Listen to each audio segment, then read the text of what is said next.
Chapter 1275. This time, from midnight to dawn, Chu Qingyan seemed to have been thrown into a vast ocean. The waves swept her up and made her fall again. She was bobbing up and down in the waves without anything to rely on. However, in the sky above the ocean, there were large blocks of ice everywhere. When she finally left the ocean, her strength was exhausted and she gradually fell into a deep sleep. "Ian, do you still doubt my ability now?" Xiao caressed her face and then pulled her into his embrace. He covered her with a thin blanket and pressed his face against hers as he also fell asleep. The two young bodies snuggled up to each other in an intimate position, as if no one could separate them. The weak firelight turned into the most gentle veil at this moment, enveloping the two of them in the light. The dim yellow shadows and the quiet room were peaceful and warm. However, how long could this kind of tranquil time last? Both of them didn't sleep for the entire night. Compared to Xiao's full meal, Xiaoho was depressed and cold.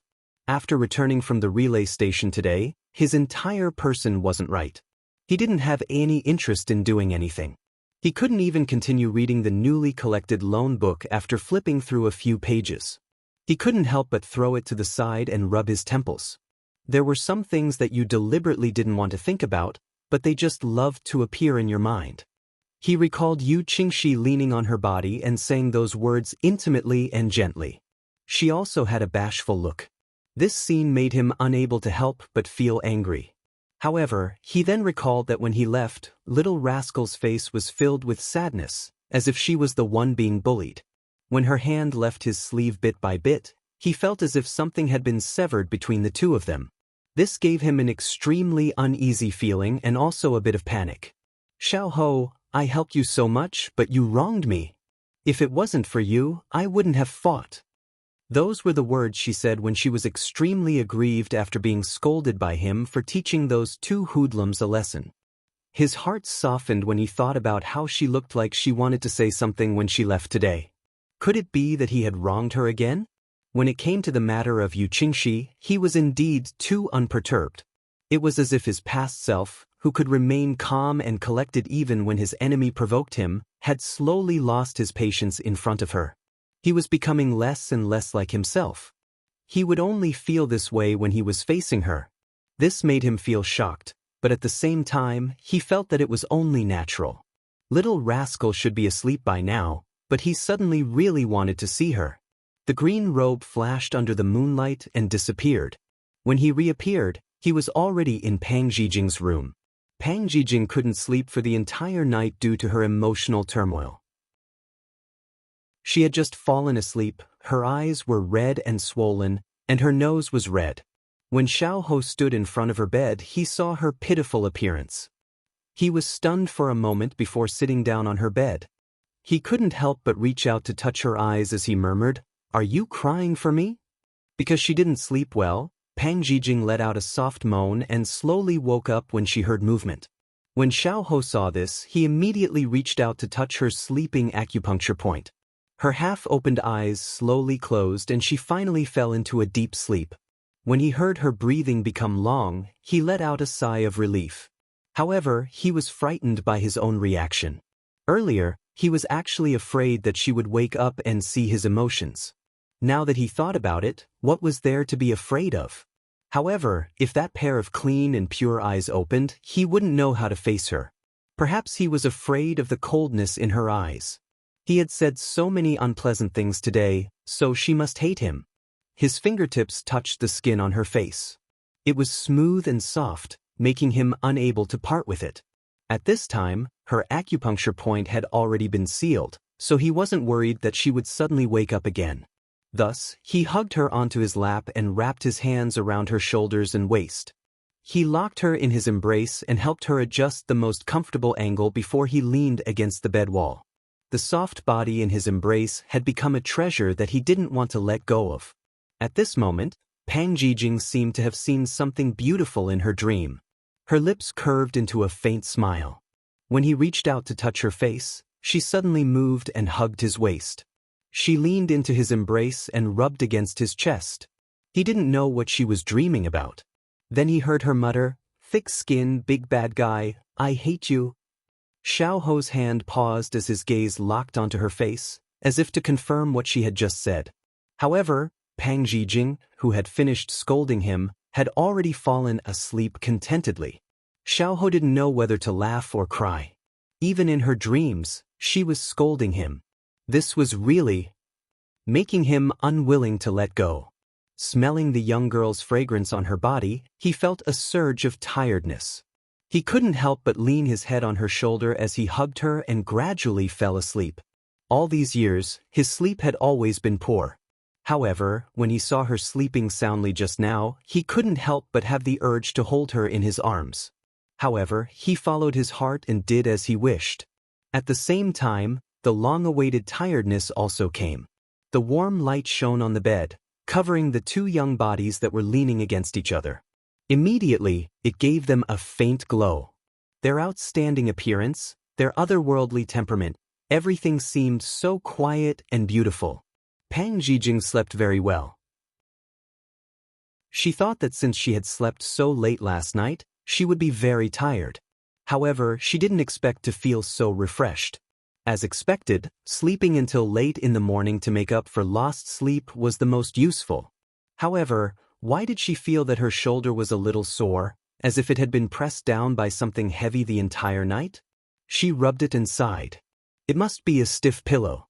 When one was unlucky, even water would be stuck between one's teeth. At this moment, came in with water. "Princess, you slept very well last night. You slept all the way until now," said with a smile. "Yeah, I thought it was very rare too." Pang Zhijing chuckled, then got up and prepared to wash up. However, she heard Luther say with some confusion, "But I slept very early last night.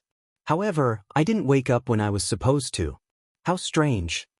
When Pang Zhijing passed by her, she couldn't help but pat her shoulder. "I think you've overworked yourself. You're still growing. There's no harm in sleeping more. I don't need anyone to serve me." Lua's eyes were filled with tears when she heard that. She said gratefully, "Princess, you treat me so well." Seeing the tears in her eyes, Pang Zhijing paused. She couldn't help but think that after yesterday, there were only 2 days left. If she disappeared, what would Lu do?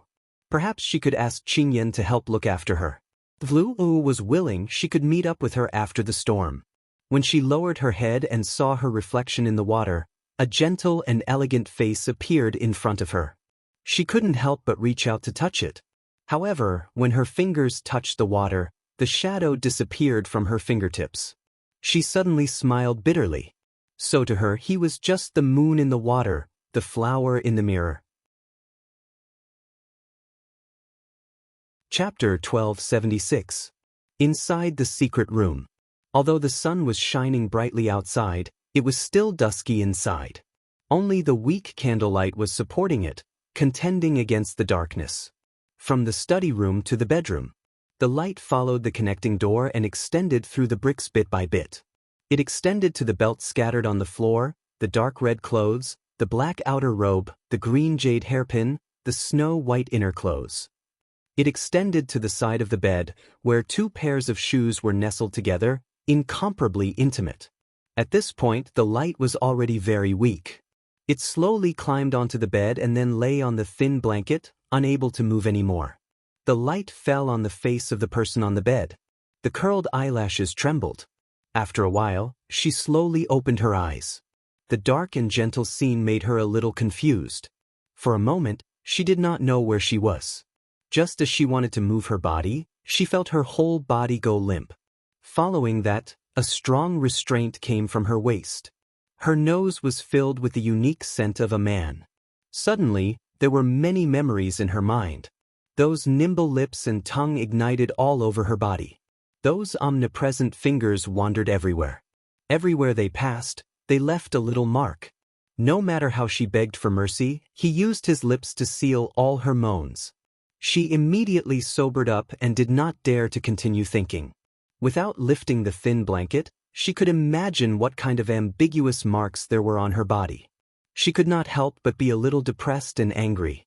Wasn't she just worried about him? Was she wrong? He actually. Her face turned red. He punished her like this. Just as she was immersed in her vexed mood, that pair of black eyes had already slowly opened. Like the rising sun on the horizon, it suddenly lit up the snow-white sparkling skin. It was like a sleeping high mountain flower suddenly blooming. In an instant, 100 flowers bloomed. Suddenly, she felt the temperature in the air drop a few degrees. A pair of burning eyes stared at him. And on her neck, a warm breath blew on it, making it itchy. However, last night's memories flooded in. She had a bad premonition. Could she lie down like a corpse and pretend to be asleep? Just as this thought flashed through her mind, the iron-like hand on her waist suddenly slowly pulled her into his embrace. She wanted to cry, but no tears came out. It seemed that pretending to be dead did not work. After struggling in her heart for a while, she raised her head and smiled brightly. "Morning, Big Ice Cube. Did you sleep well last night?" This question made her want to bite off her own tongue. She had really touched a sore spot. But when she met those enchanting eyes, the distracting thoughts in her mind suddenly stopped. The person in front of her was lying on his side on the couch with one hand propped up by his ear and the other clasped around her waist. There was an indescribable laziness in his expression and posture, a far cry from his usual cold and hard appearance. She did not know why he had changed so much overnight, but she couldn't help but swallow her saliva. It was good to be good-looking. No matter what he did, he was always so attractive. Although Xiao Su was somewhat absent-minded, his gaze never left the little fellow. Seeing her staring at him in a daze, he raised his eyebrows slightly and tightened his grip on her waist, pulling her into his embrace. Under the thin blanket, the two of them were not wearing anything. Being so close to each other made the two of them tremble. Last night when the two of them were hugging each other, they did not feel anything because they had already done so many intimate things. Adding on the fact that they were sleepy, they did not have any scruples. However, at this moment, the two of them were very awake. They were so awake that they could clearly feel the temperature of each other's skin. He was naturally cold and she was naturally warm. When the cold and hot touched, it brought about an indescribable ambiguity in the air. "I slept very well last night, but—" She heard him whisper in her ear, like a cool breeze blowing past her ear. Gentle and hoarse, sexy and low. She was bewitched and asked in a daze, "But what is it?" The young girl in front of him had a rosy complexion that was like peach blossoms in March. It made people want to love her tenderly. The possessiveness in his heart gradually rose. His gaze fell on her slightly parted lips and his heart rippled uncontrollably. "But I don't seem to have slept enough." Although there was no sunlight shining in here, according to her deduction, the sun should be shining brightly outside. Her face turned red again. Although they had slept very late last night, it should be about time now. She did not understand why the Big Ice Cube was still not sleeping enough. Logically speaking, people like them who woke up early to practice martial arts would not have such a situation. Just as she was letting her imagination run wild, the scorching hot breath with the scent of ink was already in front of her. No, to be exact, it stopped less than half an inch away from her. While she was surprised, she felt the large palm on her waist slowly start to circle around her back. That was the most sensitive part of her body besides her ears. Her entire body went limp and she did not even have the strength to pry his hand away.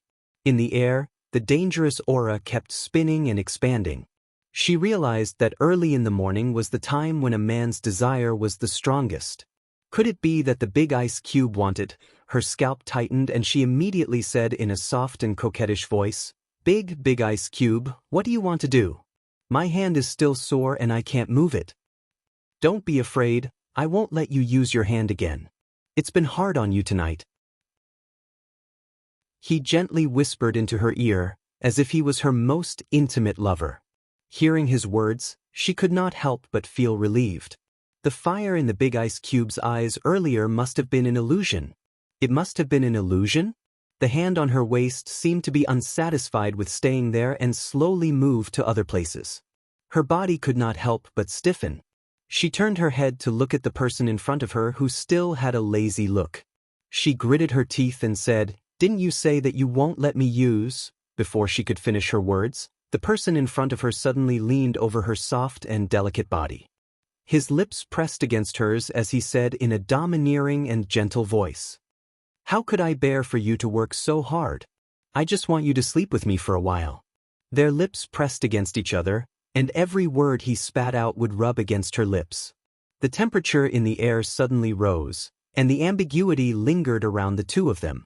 Her heartbeat suddenly became chaotic, and she couldn't stop beating. Before she could even react, he had already entered. Since he was already here, how could he not enter? She was suddenly swept up by him until her head was disoriented.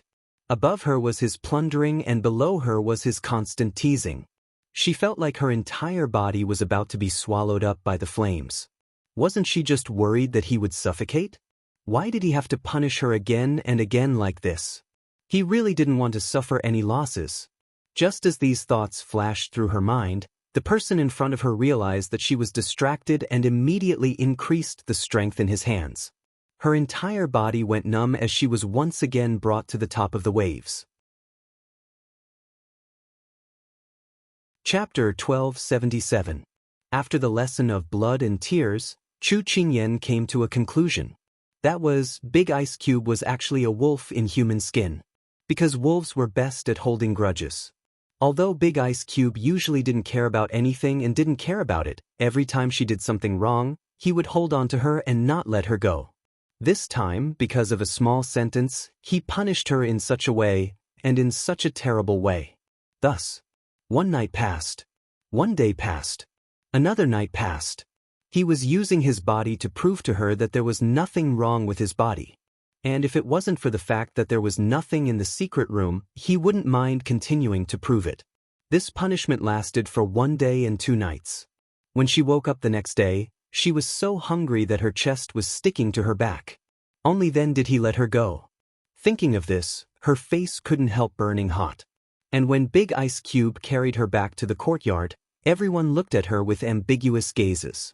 It made her want to bury her face in Big Ice Cube's chest. It was too embarrassing, too embarrassing. And Hualing and the others kept staring at her stomach with faces full of joy. It seemed like not long later, her stomach would be able to give birth to a little master. Black lines covered her head. She and Big Ice Cube didn't do anything at all right? No, even if they did what they should do and what they shouldn't do, the last step, she buried her face in Big Ice Cube's chest again. The thin clothes penetrated the little fellow's burning hot body. Xiao Su couldn't help hugging her even tighter and the curve of his lips rose even higher. As expected, men who had eaten and drank their fill were all like this.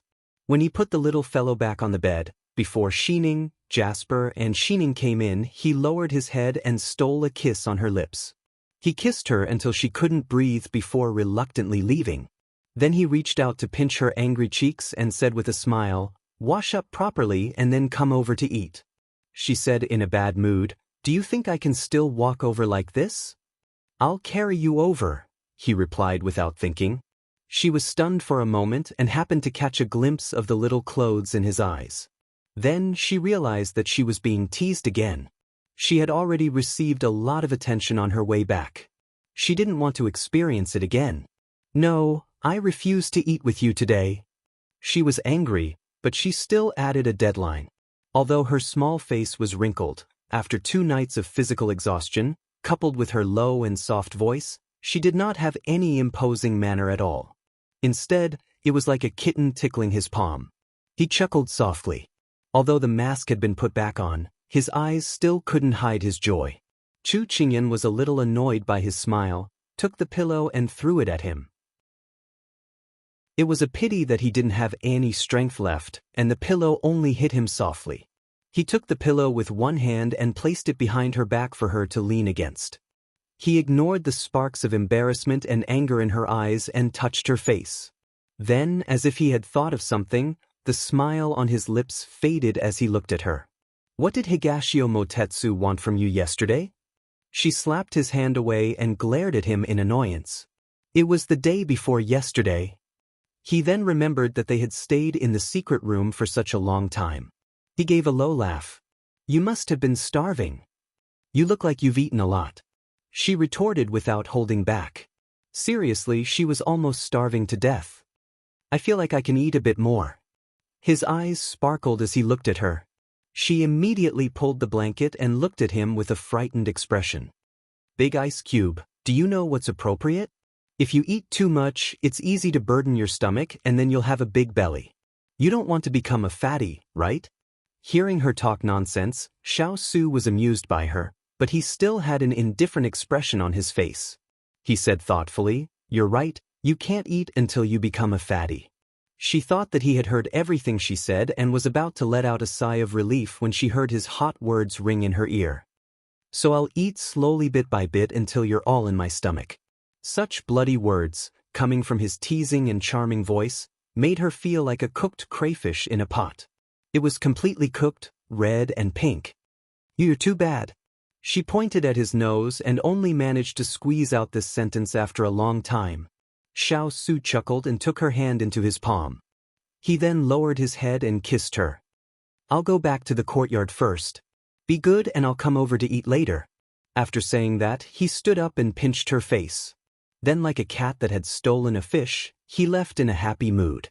Chu Qingyan, who was frozen like a rock, was crying in her heart. When did the big ice cube suddenly become so good at picking up girls? And his methods were endless. This made it impossible for people to resist him, all right? Moreover, she was an experienced person who was obsessed with looks and voices, and the big ice cube was simply the best in these two aspects. He was the best in terms of beauty, the best in terms of natural sexiness. She immediately buried her whole body in the quilt and wailed. She was probably going to be eaten by him for the rest of her life. However, in the end, who would eat who was still an unknown mystery.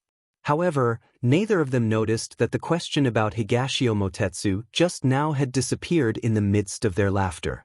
However, the person who asked the question didn't notice it, and the person who answered didn't notice it either. It was drowned in their conversation just like that. Perhaps in their world, they had already connected their lives and futures together, becoming a fusion world that outsiders couldn't enter. Except for each other, no one else could shake the feelings between them. And because of this, in their eyes, they could only see each other and couldn't tolerate anyone else. At this moment, in the temporary imperial residence of the Southern Blue Bridal Party, a figure stood by the window. "Go. You must deliver the letter to Prince Yi. If he can come, our plan will be half successful." After the subordinate left, the figure turned around. It was Yu Qingxi. He revealed a feminine smile that said he was determined to win. Not long after, Prince Yi's estate received an invitation card. Xiao Ho glanced at the invitation card handed to him by his subordinate and frowned slightly. "Are you sure this invitation card was sent from the temporary imperial residence?" "Yes, Lord. This was indeed sent by Yu Qingxi." After hearing his subordinate's words, Xiao Ho waved his hand and dismissed him. Then, he picked up the invitation card and flipped it open. At the front, there were some insignificant words like, "I've heard a lot about you." But when he reached the back, his eyes suddenly narrowed. It was about the poison in Little Rascal's body. He actually dared to use this to threaten him. "Lord, this Yu Qingxi sent you an invitation card for no reason. It's too suspicious. Why don't you reject it? Tomorrow is the day we carry out our plan. There can't be any mistakes." Lin Jiangdong stood in front of the table with a serious expression. Xiao Ho muttered to himself for a while, then said to Lin Jiangdong, "This prince has decided to go." Chapter 1278. Xiao Ho's decision made Lin Jiangdong anxious. He said in a serious tone, "Lord, we can't take this risk at such an urgent moment. You can't agree. This prince knows what to do. It won't affect tomorrow's plan," Xiao Ho said calmly. "Yu Qingxi's actions in Southern Blue show that he's a gentleman on the surface but a vile person in the dark. He's not presentable at all. Why do you want to meet with him? Maybe he's plotting something. But right, I remember now. In Southern Blue, the princess had a dispute with Yu Qingxi. You, teacher, don't make wild guesses. This prince has made up his mind. You don't have to say anything more. If you have the time, why don't you go and check whether tomorrow's details are properly arranged? Only he could discipline little scoundrel. No one else had the right to criticize her. Although Lin Jiangdong didn't agree, he could only agree and prepare to leave the room when he saw Lord's firm tone and the signs of anger. "Wait, have you sent the betrothal gifts?" Xiao Ho turned to look at him. Lin Jiangdong immediately lowered his head and replied, "I sent someone to deliver them to the relay station yesterday." "Very good. You may leave." Lin Jiangdong wanted to say something, but he didn't have the chance. He sighed softly, turned around, and left. Lord treated this princess so well that there was nothing to say. He basically emptied the entire treasury of Prince Yi's estate just to give her betrothal gifts. He shook his head. Could it be that Lord was also sad that no one locked him up? After the room returned to silence, Xiao Ho imagined what little scoundrel's expression would be if she received the betrothal gifts. Although the estate's assets were only a part of his wealth, he was willing to use everything in the estate to hold a grand wedding banquet for her. She was alone in the Sichuan with no relatives or friends. He couldn't treat her unfairly. Xiao Ho pursed his lips. So he couldn't drag this matter on. If Yu Qingxi didn't reveal any more information about the life-severing poison because he didn't show up, then he would probably regret it. Although he had received news that Qing Yanluo had arrived at the King of England's residence, he couldn't place all his hopes on her. What if she didn't have the confidence to cure little rascal? So no matter whether what Yu Qingxi said was true or false, he had to make a trip. He would rather walk through a mountain of swords and a sea of flames than let go of this opportunity. After making up his mind, he glanced at the agreed time and stood up. Facing the empty room, he ordered, "Order the first team to accompany me." Suddenly, there was a fluctuation in the air, but it quickly disappeared. Xiao Ho straightened his clothes and strode out. After the time it takes for an incense stick to burn, he appeared outside the restaurant. Although it was a restaurant in name, it was actually no different from a red light district. It was just that it was much grander than those places. It was opened in the name of discussing literary talent. The women standing outside didn't have the air of a prostitute. Each of them was dignified and elegant, looking no different from the young ladies of aristocratic families. But those who were well versed in the business inside all knew that although these women looked extremely pure on the outside, their skills in bed were even worse than those of the courtesans. The courtesans were charming on the outside, but the women here were charming on the inside. Their eyes were very sharp. They could judge whether a person was rich or noble. Therefore, they could easily win the favor of the distinguished guests who came here for pleasure under the pretext of discussing the four arts of zither, chess, calligraphy, and painting. When the elegant and noble Xiao Hoi appeared, regardless of whether it was the women standing outside or the absent-minded women inside, their eyes all lit up. What a tall and straight noble young man. The restaurant had been open for a long time, but this was the first time it welcomed such a noble young man. At first glance, one could tell that he came from a big family. Otherwise, he wouldn't have such an otherworldly temperament. Because Xiao Ho always stayed at home in the name of recuperating, he rarely attended banquets. Therefore, even if he walked on the street, not many people could recognize him as the sickly prince. These women didn't swarm up like prostitutes. Instead, they respectfully surrounded him and asked if he needed any help. However, each of them puffed out their chests and sucked in their bellies, trying to show their best side in front of him. Of the people who came here, which one of them wasn't here to seek pleasure? Therefore, each of them had a tacit understanding to secretly compete for his favor.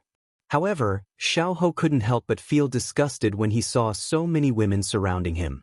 Each of them had a lustful look in their eyes and approached him quietly.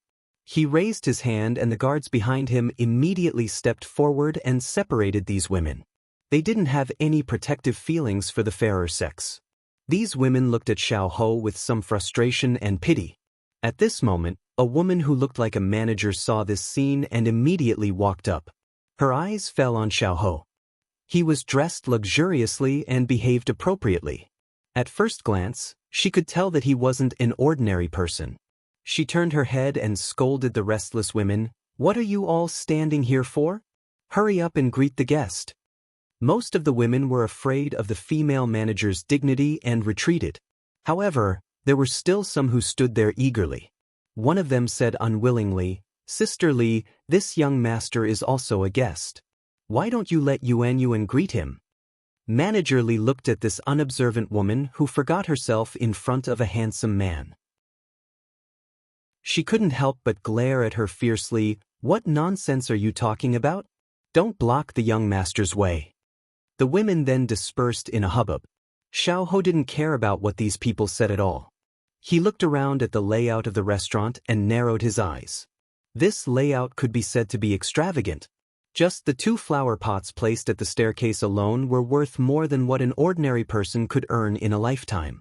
It wasn't that he hadn't heard of this restaurant, but because his business wasn't involved in this area, he didn't pay much attention to it. From the looks of it, to be able to build such a large restaurant here and operate such a business, if there was no one behind it, it probably wouldn't last more than a few months. Moreover, this restaurant had been operating for at least 3 to 4 years. When he returned, he must investigate who was behind this.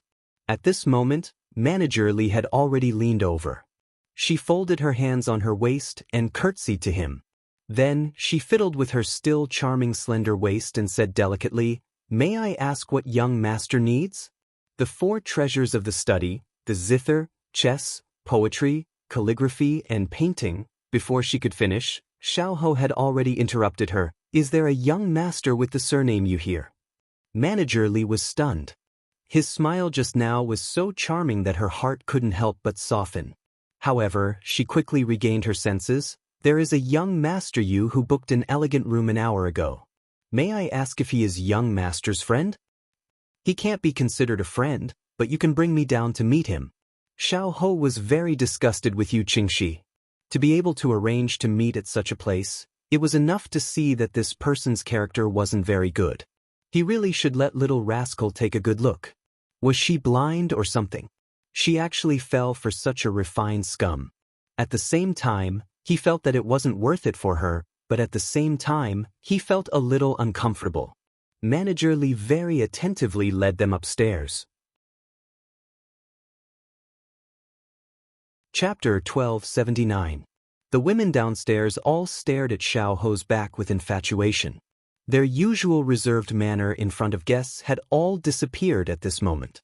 "This is the first time I've seen such a perfect man. His every movement carries a noble air, as if he's a man from a painting," the woman in charge of painting said while holding her heart. "Did you see just now?" When he smiled, it was as if a spring breeze had suddenly come and thousands of pear trees had bloomed. The woman in charge of reciting poetry sighed with emotion. "If I had to use a song to describe it, I think it would be the poem Wei Feng Qi Ao." The woman in charge of reciting poetry couldn't help but sing. "There's a bandit gentleman, like cutting, like exchanging pointers, like polishing, like grinding." If Pang Jijing was present, she would probably vomit out the food she ate last night. Along the way, Manager Li tried to find a topic to inquire about his identity. Unfortunately, she was tactfully rejected by him. When they reached the door of the elegant room, Manager Li reluctantly shut her mouth. Xiao suddenly had a comparison in his heart. Although little rascal was chatty and noisy, she didn't make him feel annoyed. However, this Manager Li made him have the urge to throw her out. With this comparison, he felt that his little rascal was still very obedient. Sure enough, without comparison, there would be no harm. After someone knocked on the door of the elegant room, it was quickly opened from the inside. A person who looked like an attendant bowed to Xiao and then raised his hand to invite him in. "My young master is already waiting inside."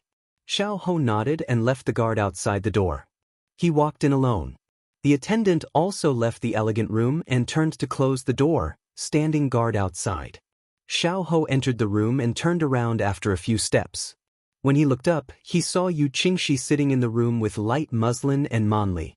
At this moment, he was drinking alone. When he heard the footsteps, he put down the wine cup and stood up with a smile to meet Xiao's scrutinizing gaze. He bowed slightly and said, "It's been a few days since we last met.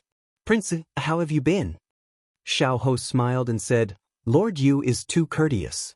There's no need for such formalities outside." Yu Qingxi stood up straight and praised, "You are indeed the kind-hearted Prince Yi. You don't put on any airs when you speak. Last time we parted in a hurry on the street, and a few days ago at the courier station, I didn't have the chance to chat with Prince.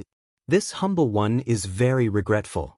Seeing that the wedding date is approaching, the Lord must be very busy and I dare not disturb you.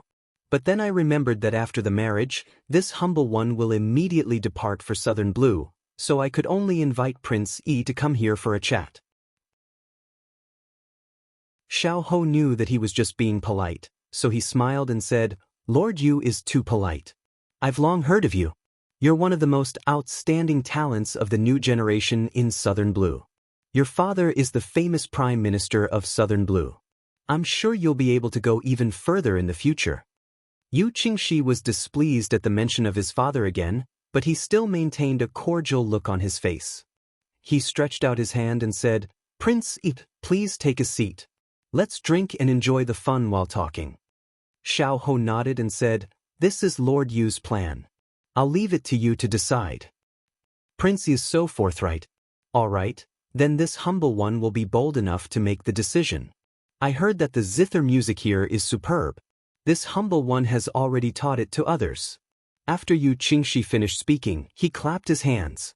A few graceful women carrying zither walked in. After bowing to the two of them, they walked to the side where the veil was draped and sat down. After a few adjustments, a clear and elegant tune flowed out from the veil. At a glance, several graceful figures could be seen behind the veil.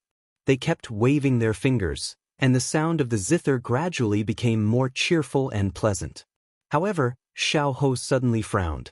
There was a faint fragrance in the air. It was different from the smell in the building just now, which made him alert.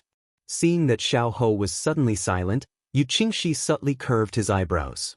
A trace of shrewdness flashed through his eyes, and then he resumed his elegant and cordial look. Lord, don't you feel that there's a fragrance in the room? I heard that this is the specialty of this restaurant. In order to relax the guests, there's a unique fragrance in the room. This fragrance has the effect of refreshing the mind. I stayed here for less than an hour just now, and I feel that I'm full of energy. The headache from last night's wind has unknowingly eased. This restaurant really lives up to its reputation. Listening to Yu Qingshi's seemingly unintentional introduction, Xiao Ho let down some of his guard. Lord, this is also the specialty of this restaurant. It's a gentleman's brew. Lord, please try it. Looking at the overly cordial Yu Qingshi, Xiao Ho couldn't help but take a few more glances at the newly served wine. When Yu Qingshi handed over the wine cup, he tactfully refused. This prince is unwell all year round, and the imperial physician instructed me to abstain from drinking. Therefore, this prince can only apologize for Lord Yu's hospitality. Hearing this, Yu Qingshi revealed a disappointed expression. However, he didn't want to show it, so he forced a smile. Since Prince E doesn't want to drink, then this one won't drink either. How can this one drink when the guest is drinking? As he spoke, he ordered the wine to be taken away. Yu Qingshi's performance and expression just now made Xiao Ho even more suspicious that something was added to the wine. His gaze towards Yu Qingshi couldn't help but turn cold. However, Yu Qingshi seemed to be unaware and continued to greet him enthusiastically. Xiao Ho then continued to practice Taiji fist with him on the table. At this moment, while Xiao Ho went to Yu Qingshi's invitation, Pang Jijing was a little restless at the relay station. Previously, when she found out that she could unlock the exquisite lock and regain her freedom, she felt both happy and melancholy. These 2 days, her heart was a little adrift. She couldn't tell if it was because she couldn't bear to leave or because she wanted to leave as soon as possible. These indescribable emotions kept tangling in her heart. On the side, Wu watched her princess frown and sigh. She couldn't help but feel down along with the princess. Yesterday, the princess sat on the windowsill in a daze for an entire day. Today, an entire morning had passed, and she was still like this. She didn't know if it was because Lord Yu or Prince E had hurt the princess the day before yesterday that made her mood so bad. She didn't look as cheerful and energetic as before. However, she thought of another possibility. Her eyes lit up and she immediately leaned in front of the princess. Princess, is it because the wedding date is approaching that you're unconsciously agitated? This servant heard that this is called anxiety before marriage. The closer the wedding date, the more obvious it will be. She only noticed the words "the wedding date is approaching" from Lu Er's words. She couldn't help but count the time. It turned out that in a dozen days, it would be the day of the political marriage. Because she had never taken the wedding date to heart, she thought that she would have run far away by then. However, when she heard Lu Er mention it, her heart couldn't help but beat violently. Was this the day that belonged to her and Xiao Ho's wedding? These simple words made her eyes soften involuntarily, as well as yearning and longing.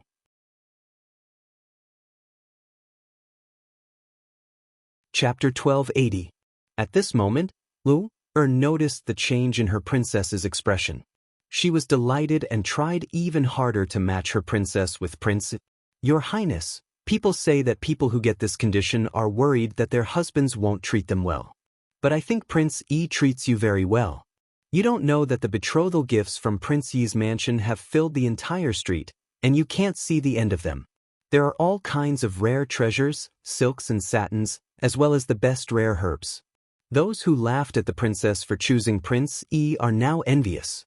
They all say that the betrothal gifts cost all the wealth of Prince Yi's mansion. It's enough to show how sincere Prince Yi is to you. Pang Jijing was stunned by Lu Er's incessant speech. Betrothal gifts? What do you mean? How come I don't know about it? Er sighed and looked at her princess sadly. The betrothal gifts were delivered yesterday, but you locked yourself in your room for a whole day and ignored everyone. So, Lord Tory had the betrothal gifts put away first. It was a spectacular scene. I even went to watch. There were so many betrothal gifts that the whole courier station couldn't fit them. Lord Tory was so helpless that he borrowed a courtyard from the Emperor of Sichuan to put them in. Pang Jijing opened her eyes wide. The whole courier station couldn't fit them? All of Prince Yi's mansion's wealth? What kind of concept was that? She once heard in a story that an emperor said to his sweetheart, "I'm willing to sacrifice the whole country to marry you. In this life, I only want you." The sun and the moon were eternal, and the vow would never change. Why did she suddenly think of this story? She remembered that a long time ago, she was so envious of such an unparalleled love. Now that she was implanted in such a plot, it was unreal. Lu Er thought she had convinced her princess, so she started to talk again. In today's Sichuan and the capital city, who else can spend all of their wealth to marry a bride? Even those nobles don't have such courage, wealth, and ability. Prince Yi wouldn't do this if he didn't treat you with sincerity. I'm so envious that you can marry someone who loves you so much and treats you so well. Pang Jijing was stunned by Lu Er's starry eyes. How did Xiao Ho treat her? If he asked himself honestly, ever since they met, other than when he wanted to use her, he had never treated her unfairly. Ever since the imperial decree for the marriage alliance was issued, he could be said to be obedient to her in every way, never letting her suffer any grievances. Now that he saw her alone in Xixian, so much dowry, it was actually because he was afraid that Nan Song would not be willing to spend more money on her, so he put up a front for her. A warm current suddenly surged in her heart and slowly flowed through her entire body. The gloominess from before disappeared like smoke in thin air. There was only one day left.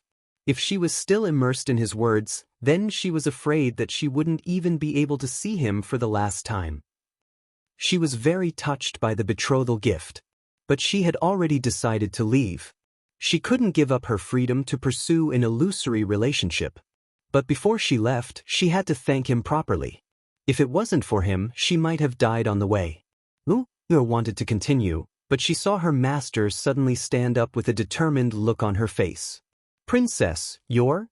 Pang Jijing turned and smiled at her, sweeping away the haze of the past 2 days. She was pure and naughty. "Let's go to Prince Yi's estate." Lu Er's eyes brightened. Did the princess think it through and stop the Cold War with Prince Yi? But before she finished thinking, the princess had already walked out. Immediately grabbed the handkerchief on the table and followed. "Princess, wait for me. Xiao Ho, if I'm leaving, I'll say goodbye to you." Inside the restaurant, Xiao Ho and Yu Qingxi had already talked about the local customs of southern Song to Sichuan's culture and geography. Although they didn't like each other, they still admired each other's knowledge. However, Xiao Ho didn't forget the purpose of his visit today. He saw that Yu Qingxi was still leisurely chatting with him about everything. It was obvious that if he didn't bring it up himself, he wouldn't talk about it at all. Sure enough, people who knew secrets were always fearless. Xiao Ho didn't intend to beat around the bush with him. He smiled faintly and asked, "Lord Yu, you mentioned on the invitation that the princess was poisoned. What's the matter?" Yu Qingxi was holding a teacup to his lips. After hearing his words, his lips curled up imperceptibly. Finally couldn't hold it in anymore? He put down the teacup and said with a trace of regret, "I heard about this by accident. It said that someone wanted to harm the princess, but didn't want her to die so easily. Therefore, they used a slow-acting poison called life-severing. When the poison accumulates to a certain extent, it will take effect and torture the victim until they wish they were dead. Only then will they gradually lose their vitality. This method is extremely cruel." He found out about this from the Crown Prince's people. It was obvious that the Crown Prince wanted to use this method to leave the poison in the princess's body. After a long time, she would have married into Sichuan. At the same time, Southern Song would have enough strength to go to war. When the poison took effect and the princess died, it would be a good reason for them to send troops. Yu Qingxi couldn't help but admire the Crown Prince's method from the bottom of his heart. This was the so-called casting a long line to catch a big fish. Now, he used this method to trick Xiao Ho into coming here. Of course, he didn't know how to detoxify the poison because the Crown Prince couldn't develop an antidote for this poison. Perhaps there was no antidote. Xiao Ho couldn't help but narrow his eyes. Although he was anxious, his voice was as calm as usual. "Then does official Yu have any clues about the antidote?" Yu Qingxi shook his head. "No clues, but I do have a question." "No clues?" Xiao Ho immediately understood. Yu Qingxi was only using this information to lure him here. What was his purpose? Xiao Ho's gaze immediately turned cold. "What question?" Yu Qingxi played with the teacup in his hand. His humble and enthusiastic appearance slowly faded away. Soon, his face was filled with ridicule. "Your Highness Prince Yi, after sitting for so long, don't you feel uncomfortable? Or is your body so weak that you can't feel anything?" He mocked mercilessly. Without a mask to hide his face, he revealed it to Xiao Ho. After hearing his words, Xiao Ho immediately wanted to stand up. However, his vision swayed and he couldn't stand steadily. He could only reach out to hold on to the corner of the table to prevent himself from falling. He raised his eyebrows and asked, "What did you do to this prince?" Chapter 1281. Although it was one thing to decide to come and see him, it was another to actually see him. She struggled in the carriage for a long time, feeling uneasy. That day, his expression was so bad. It was obvious that he didn't want to see her again. Now that she came to him of her own accord, would she be ridiculed by him again? Didn't he say that everything about her had nothing to do with him, and that she was just an insignificant imperial consort? Her originally excited heart sank bit by bit at this moment. By the time she arrived at Prince Yi's mansion, her previous nervousness had disappeared. All that was left was guessing how he would feel when he saw her later. Forget it.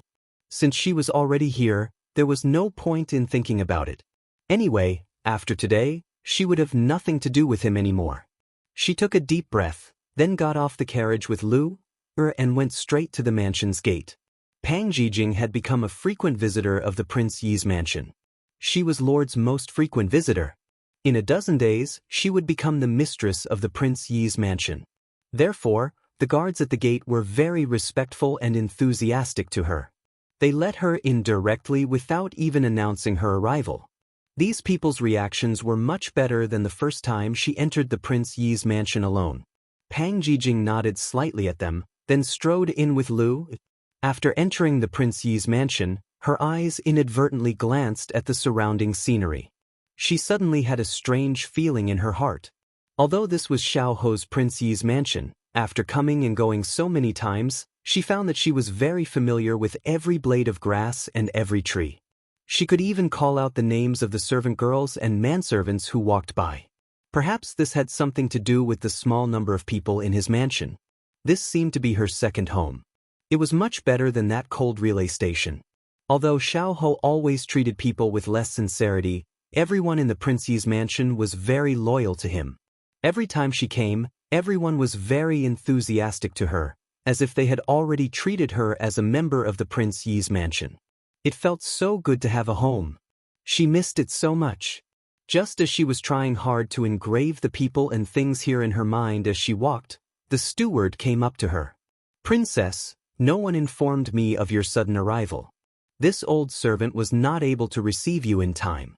It is this old servant's fault." She didn't know whether to laugh or cry at the butler's self-criticism. She hurriedly stopped the butler from rambling on and asked directly, "Is Lord in the manor?" Hearing this, the butler looked at the little princess in front of him with an ambiguous smile, thinking that the wedding date was approaching and the two of them were about to get married. After clarifying their relationship, they could see each other every day. However, the little princess must have missed their lord very much. That was why she was so anxious to enter the residence to look for him at this time. It could be seen how deep the relationship between the two was. The steward couldn't help but feel moved and his eyes turned red. If Pang Zhijing knew what the butler was thinking, she would probably bleed. These days, not only did young men and women have a gossipy and fantasizing heart, but even the elderly couldn't avoid it. The steward said regretfully, "His Highness went out in the afternoon and hasn't returned yet. Why don't Princess go play in His Highness's courtyard for a while? His Highness should be back by dinner time." In the past, no one could enter Lord's courtyard, not to mention a personal servant girl or manservant. Perhaps he was the only one in the entire manor who could enter. However, it was different after the princess came. Lord never restricted her range of activities. Even the study, which had always been closed, could be freely entered by the princess. The butler sighed with emotion again. Lord treated the princess differently. He originally thought that he wouldn't be able to hold the little heir in his lifetime, but this wish might come true next year. Pang Zhijing was puzzled when she heard this. How could someone who usually didn't go out not be in the manor? However, at this time, she had no other choice but to stay in the manor and wait for his return. She had to wait for him today. Whether it was a confession or a farewell, more importantly, she wanted to see him one last time. Thus, when she turned to tell the butler to go about his business and ignore her, she saw the butler's gaze land on her stomach as if something would jump out. She hurriedly coughed lightly and said, "Butler, I'm going to the courtyard first. If Lord returns, have someone inform me." The butler nodded repeatedly and then watched their future princess consort's figure disappear into the distance. He wondered if it was time to buy some baby equipment. What should he buy? At this time, the atmosphere in the elegant room started to change. "What did you do to Lord?" Yu Qingxi opened her folding fan and said innocently, "This one didn't do anything." "Is that so? Better be as you say." He couldn't use his inner energy as if it was wrapped up by something. Xiao Ho was greatly shocked, but his expression was calm. Because he couldn't stand steadily, he sat back down. Yu Qingxi was puzzled when she saw him like this. He was clearly drugged, so why was he still able to stay awake? Usually, someone with such a weak constitution wouldn't be able to control himself. Perhaps he didn't breathe in enough pollen.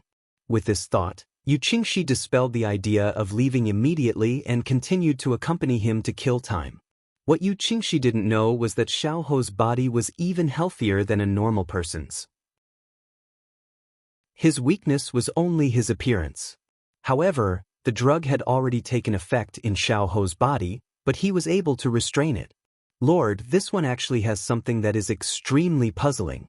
Would the Lord please dispel this one's confusion?" Faced with Yu Qingxi's deliberately mystifying act, Xiao Ho tugged the corner of his mouth. "Ask away." Yu Qingxi smiled. "Then this one won't be polite. The princess' reputation in Southern Blue is so bad that it can be said that no one is willing to befriend her. Back then, she always followed behind this one and couldn't be shaken off no matter how hard I tried. Moreover, she often used underhanded methods to get close to me. Why are you so protective of her and even agreed to a marriage alliance? Could it be that the Lord has a special fetish for women with this kind of character?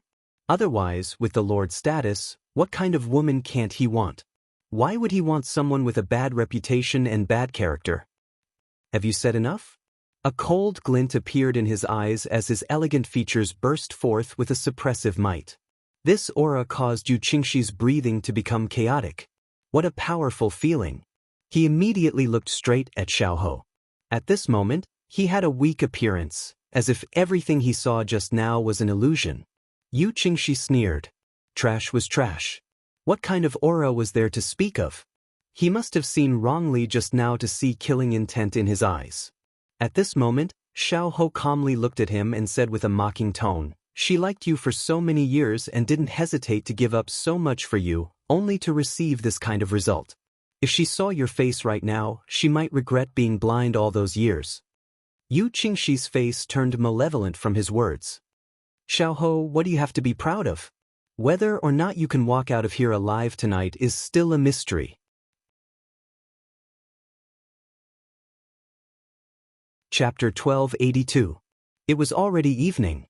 Because it was summer, the days were long and the nights were short. The sun was still hanging high in the sky. Because not everyone could enter his courtyard, Lu was given a day off by her to find someone to play with. She would bring her along when she was about to leave. Lu agreed happily. When she left, she even looked at her ambiguously. This made Pang Zhijing very depressed. The butler was like this and Lu was also like this. Were they in cahoots? She smiled and shook her head. Then, she entered his courtyard alone. Once a person was in the mood of parting, they would be very sensitive to the things around them. For example, at this moment, when she stood in the courtyard, she felt that whether it was the grass, the trees, the flowers, the leaves, or the dust in the air, they all had his unique scent. He was like the setting sun, pouring down on this piece of land. Every place was tainted with his breath, his smell, as if his figure was everywhere. A faint bitter smile appeared at the corner of her mouth. Her life, her memories, were also corroded by him in this way. He was pervasive and meticulous.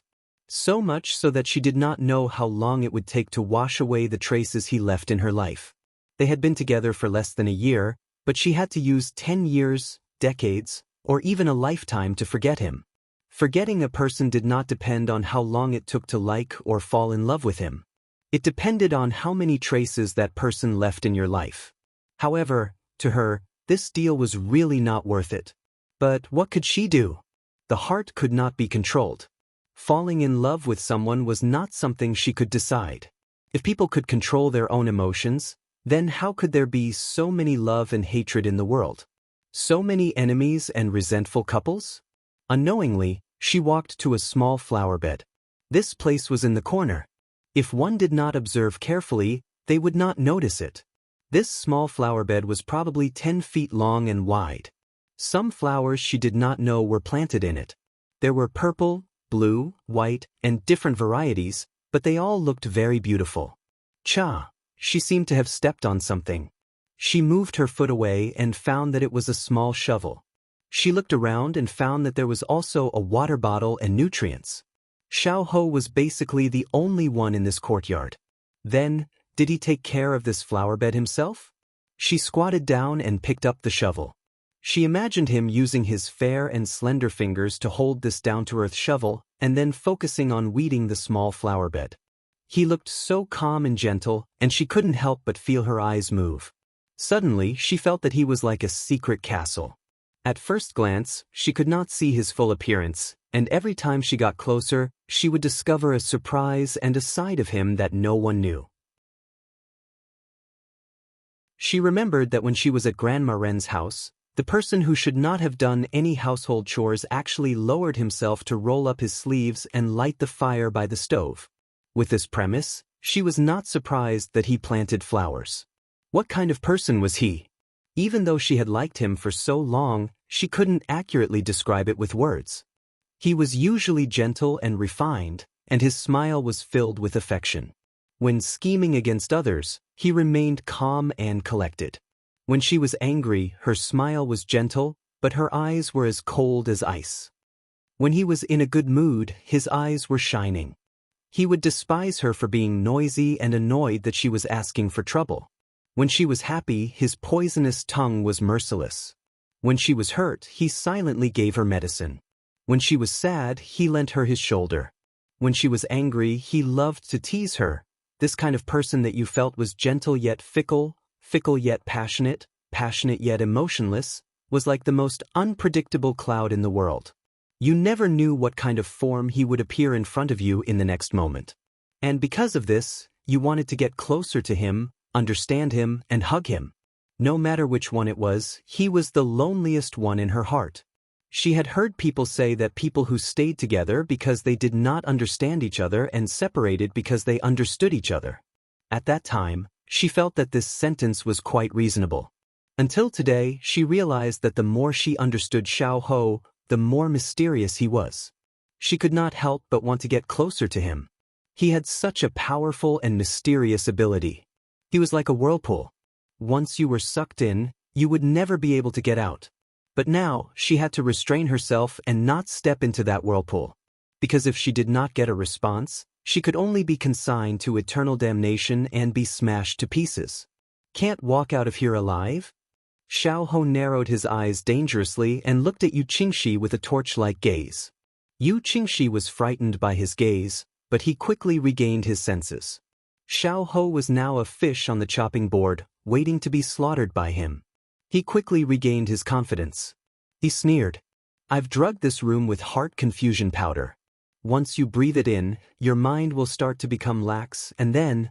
He laughed lowly with a wretched tone, and an expression of watching a good show appeared on his face.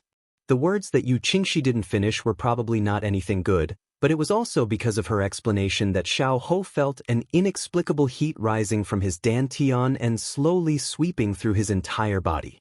If he wasn't able to use his internal energy to suppress it, he was afraid that his mind would have already scattered like what Yu Qingxi said. He gripped the corner of the table tightly and looked at Yu Qingxi with an icy gaze. So, the life-severing poison is only a pretense. Your true motive is to kill this prince? Yes, it's just an excuse. I didn't expect you to really fall for it. Prince E, oh Prince E, why are you treating Pang Zhijing so differently? Yu Qingxi shook his head and continued. She can even abandon me, the person who has pursued her for many years, like a worn-out shoe. How long do you think you can stay in her heart, someone who just appeared in her life? Don't be fooled by how she seems to be very affectionate. She's actually the most heartless one. So don't be silly. You won't have a good ending with her. Xiao laughed lowly and then slowly raised his eyes under Yu Qingxi's puzzled gaze. His gaze was sharp and the corner of his mouth held a sneer. Then why are you treating this prince like this now? Could it be that you didn't care when she was pursuing you, but when she doesn't want you anymore, you're rushing to stick to her? Lord Yu, your actions are very shameless. As if someone had stepped on her sore spot, Yu Qingxi's expression was both embarrassed and angry. It could be said that she was angry out of embarrassment. But after being in the political arena for so many years, she could more or less control her emotions. At least she had to maintain her poise on the surface. He took a deep breath and said with contempt and a hint of anger in his words, I admit that I don't want her to have an easy time when I see her happy and complacent. I haven't avenged Roer for the matter of her plotting against her, so I set you up to embarrass her so that she can't get married in the future. Because such a woman doesn't deserve happiness. Xiao face grew darker and darker. However, at this moment, Yu Qingxi seemed to have discovered something extraordinary. She suddenly sized him up with a smile. Princey, you're so angry. Don't tell me you've fallen in love with that ruffian and uncultured Pang Zhijing? Xiao instantly widened his eyes. This sentence was like a stick that knocked away all his anger and directly hit the door in the depths of his heart. Then there was a loud bang.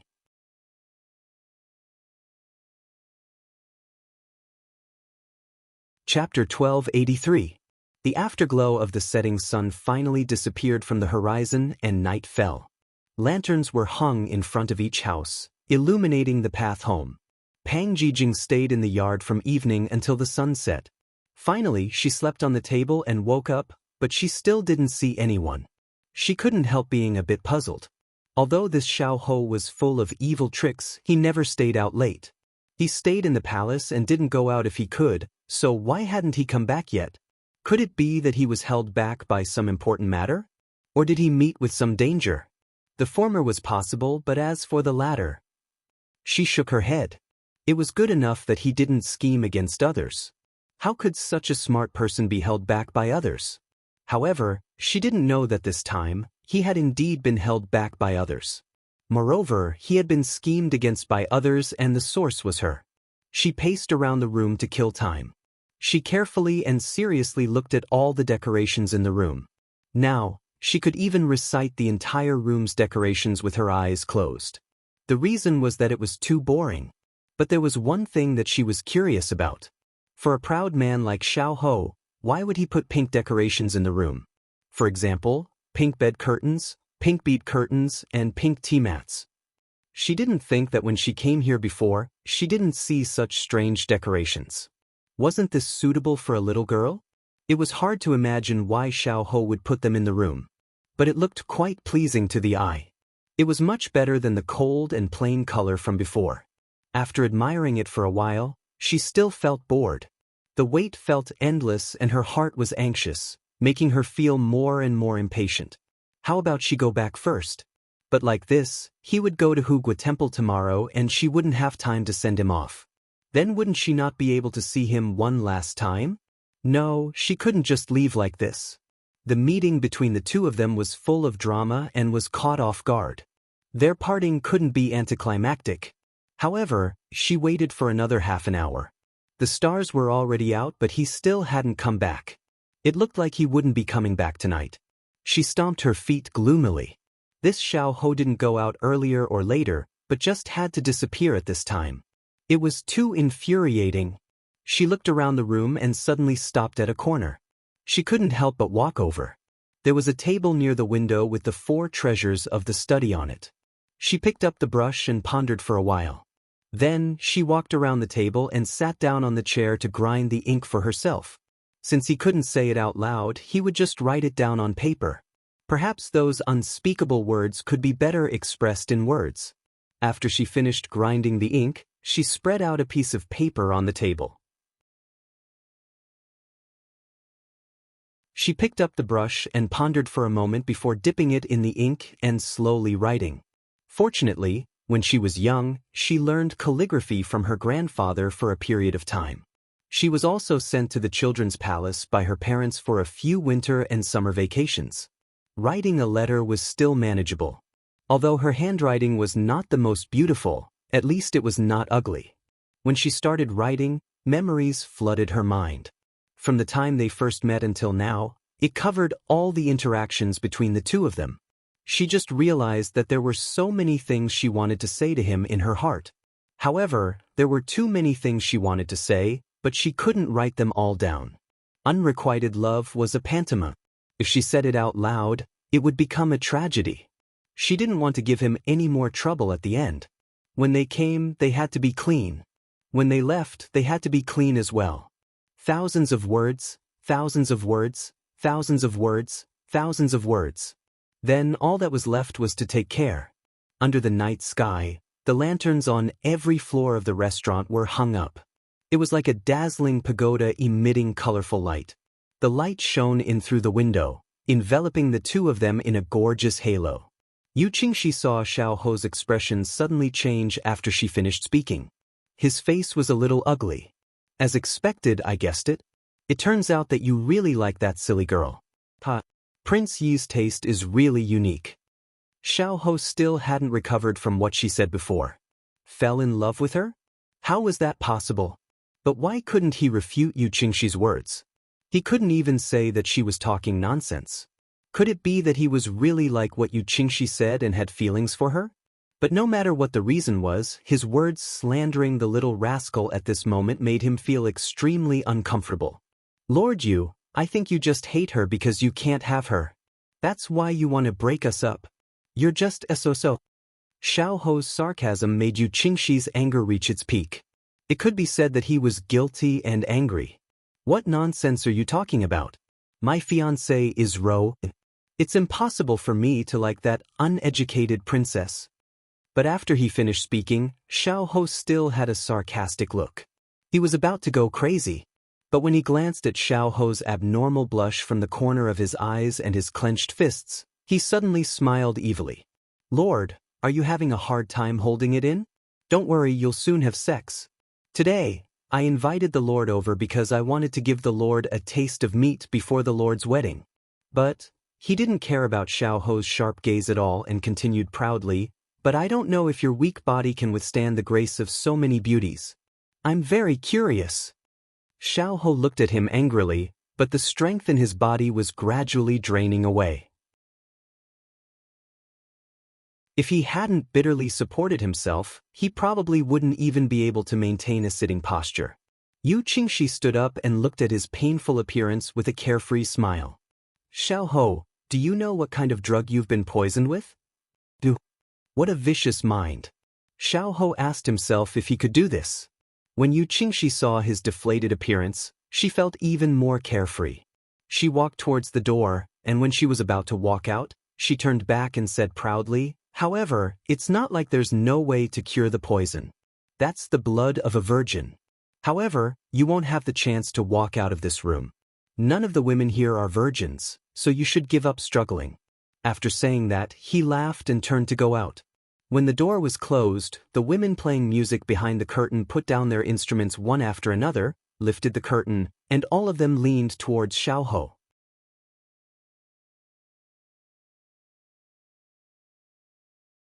Chapter 1284.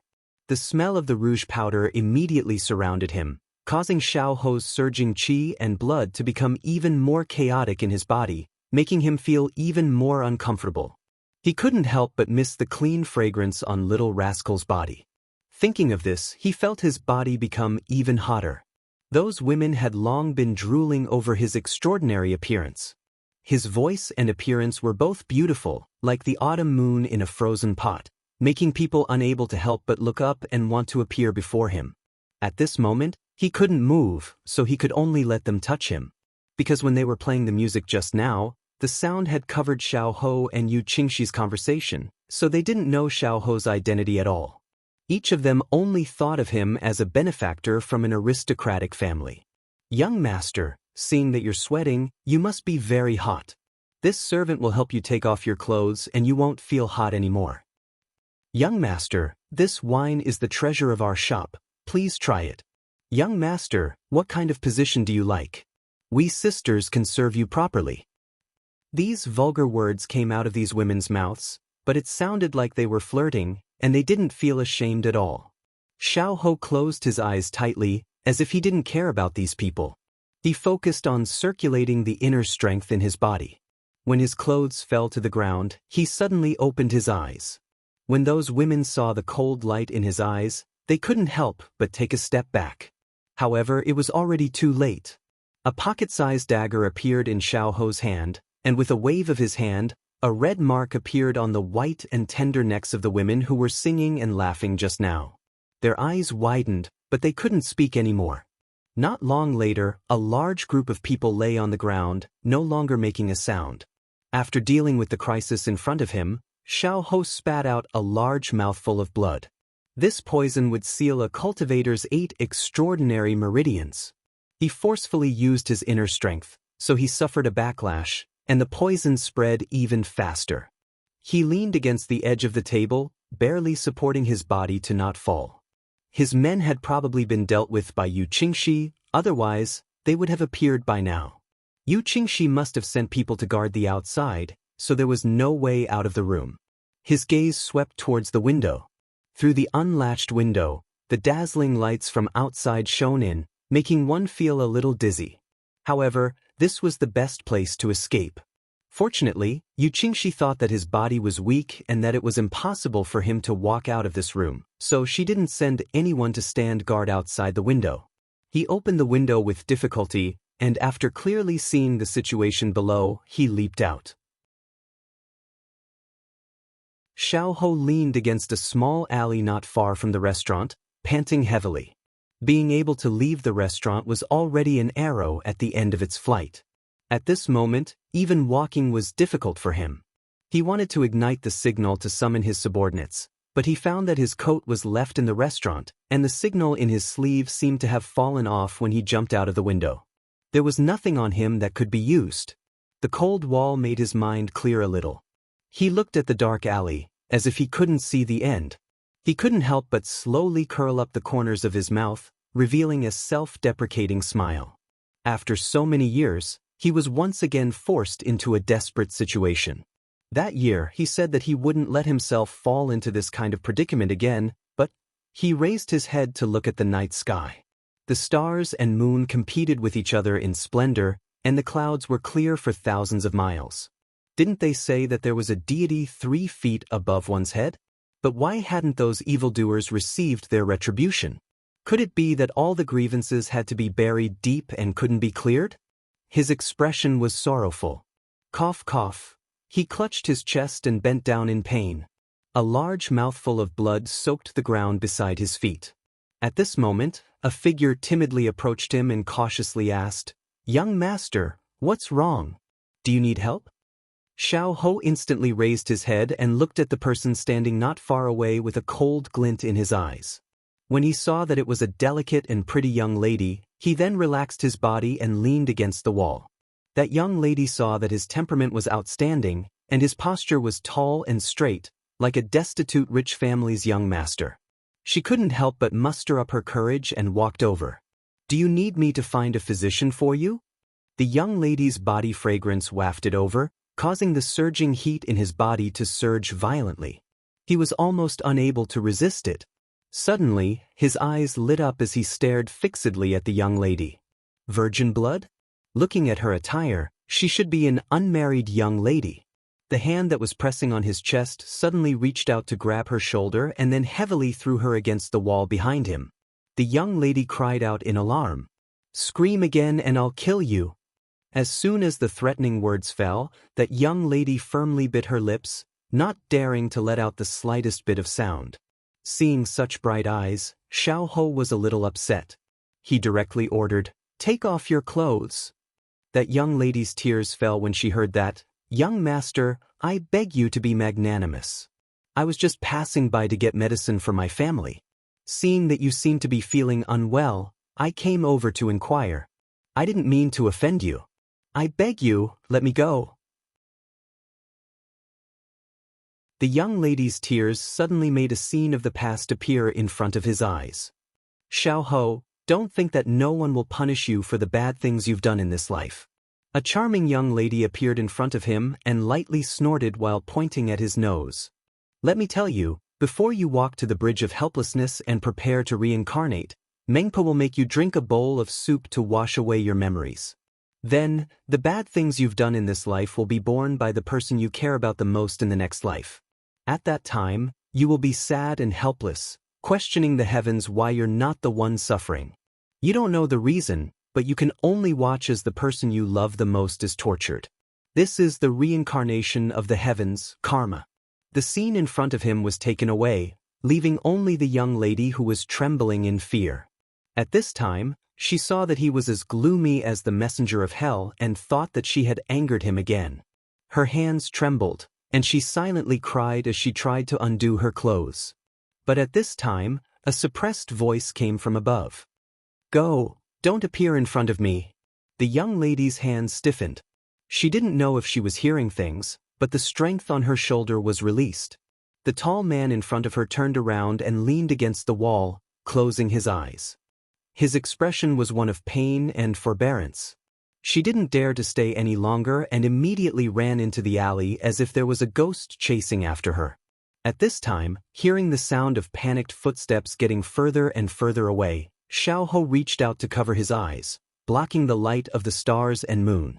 The blood dripping from the corner of his mouth became more and more red. Just now, he had given up a chance to live. Just because of the few words that little rascal said at the beginning? He had never believed in those supernatural beings with monstrous strength. Normally, he would only treat them as nonsense. He wasn't a good person. The blood on his hands had long been stained countless times. One more bad thing or one less, to him, didn't make any difference. But when she said that the bad things he had done in this life would be borne by the person he cared about the most in the next life, he could no longer do anything to that young lady. He suddenly felt that he couldn't take this risk. He would rather believe it than not. Not even the slightest possibility, because he couldn't bear to let her be tortured.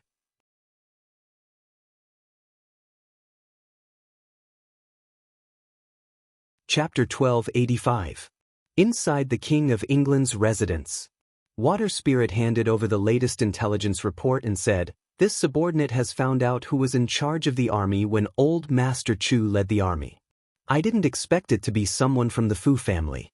His name is Fu Kuan. Although he is not a direct descendant, he is very close to the right chief minister's faction. When this subordinate was investigating, I found something very strange. Back then, all the people led by old Master Chu died on the battlefield. Only that person survived. In the end, he was promoted to an official and is now sitting in the position of the military governor of the border." Xiao Su glanced at the information and frowned slightly.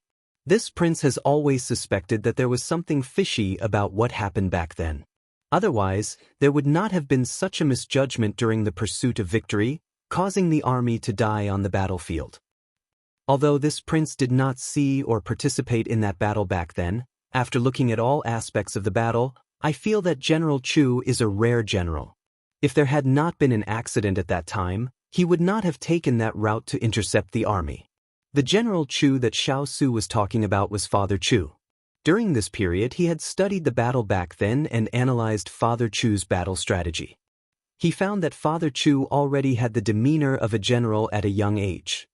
His strategy was very flexible and he always caught the enemy off guard. In those 10 battles, he basically did not lose. Moreover, he could see that Father Chu did not become arrogant because of the smooth journey. Instead, he was more stable. How could such a cautious person know that there was a tiger in the mountain, but still go to the tiger's mountain and lead the army into a land of despair? Water Spirit and Hua Ling, Turin, and the others present looked at each other. In the courtyard, Father Chu was still clamoring for Mu Ling to make a giant kite for him.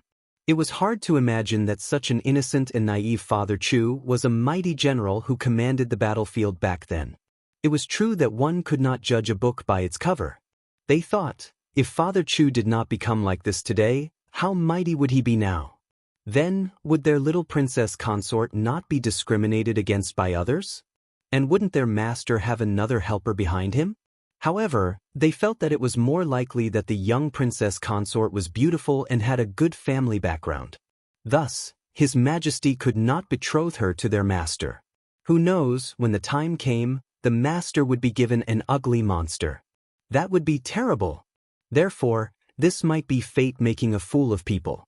But it was also fated and arranged by fate. Apart from this, what else did you find? Xiao Su looked up and asked Water Spirit. Water Spirit immediately nodded. She really did find something.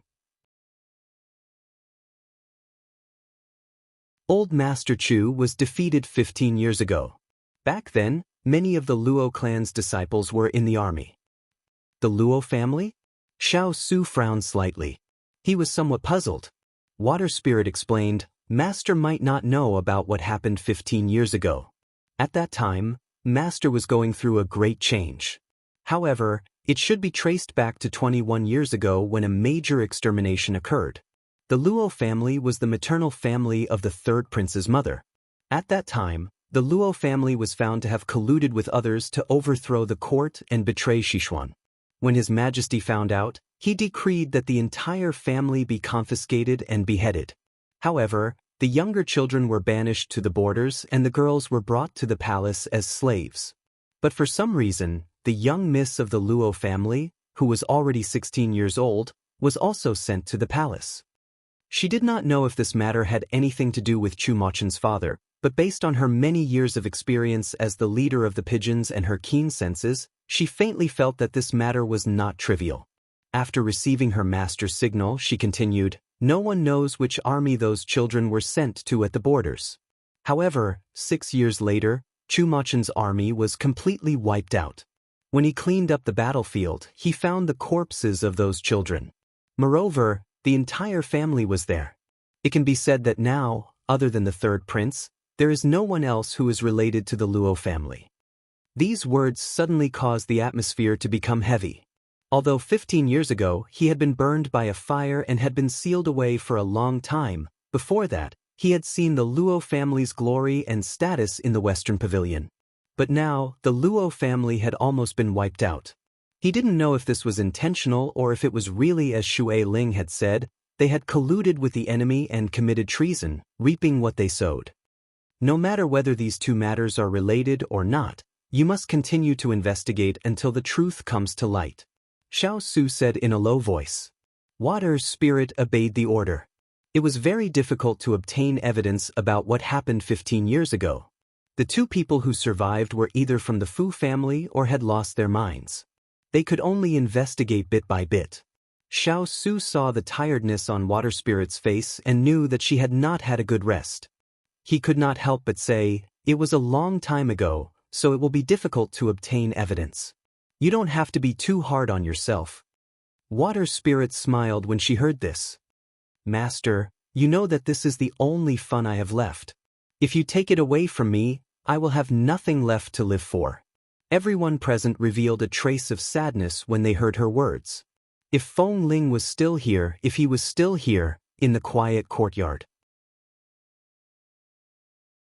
Pang Jijing felt that her entire hand was about to be crippled when she wrote a full piece of paper. It had been a long time since she had used a brush, and it was something that had been used for so long. As she dried the ink, she shook her wrist to relieve her tiredness. Then she picked up the paper and gently blew on it. She looked at the content on the paper and suddenly felt that she was going to die of nausea from writing this. It was like a wife telling her husband before a long journey. She felt goosebumps all over her body. Should she write another one? But when she thought of her wrist, she immediately dismissed the idea. Forget it. Anyway, the one who would be disgusted by the nausea would be Xiaoho. By the time he wanted to find someone to settle the score, she would already be far away. Thinking of this, she could not help but chuckle.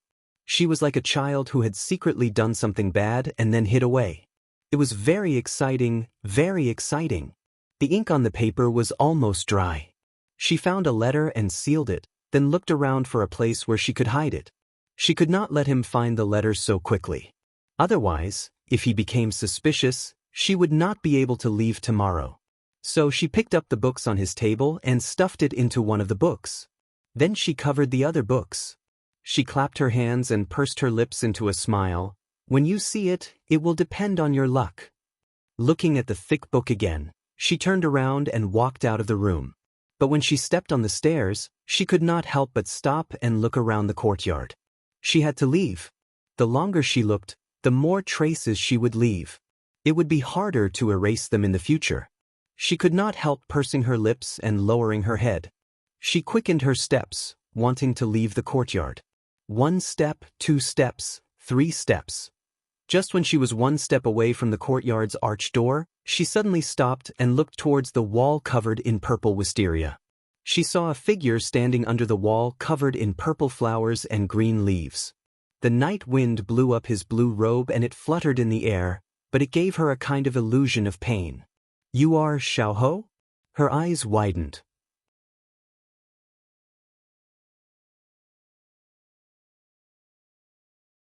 Chapter 1286.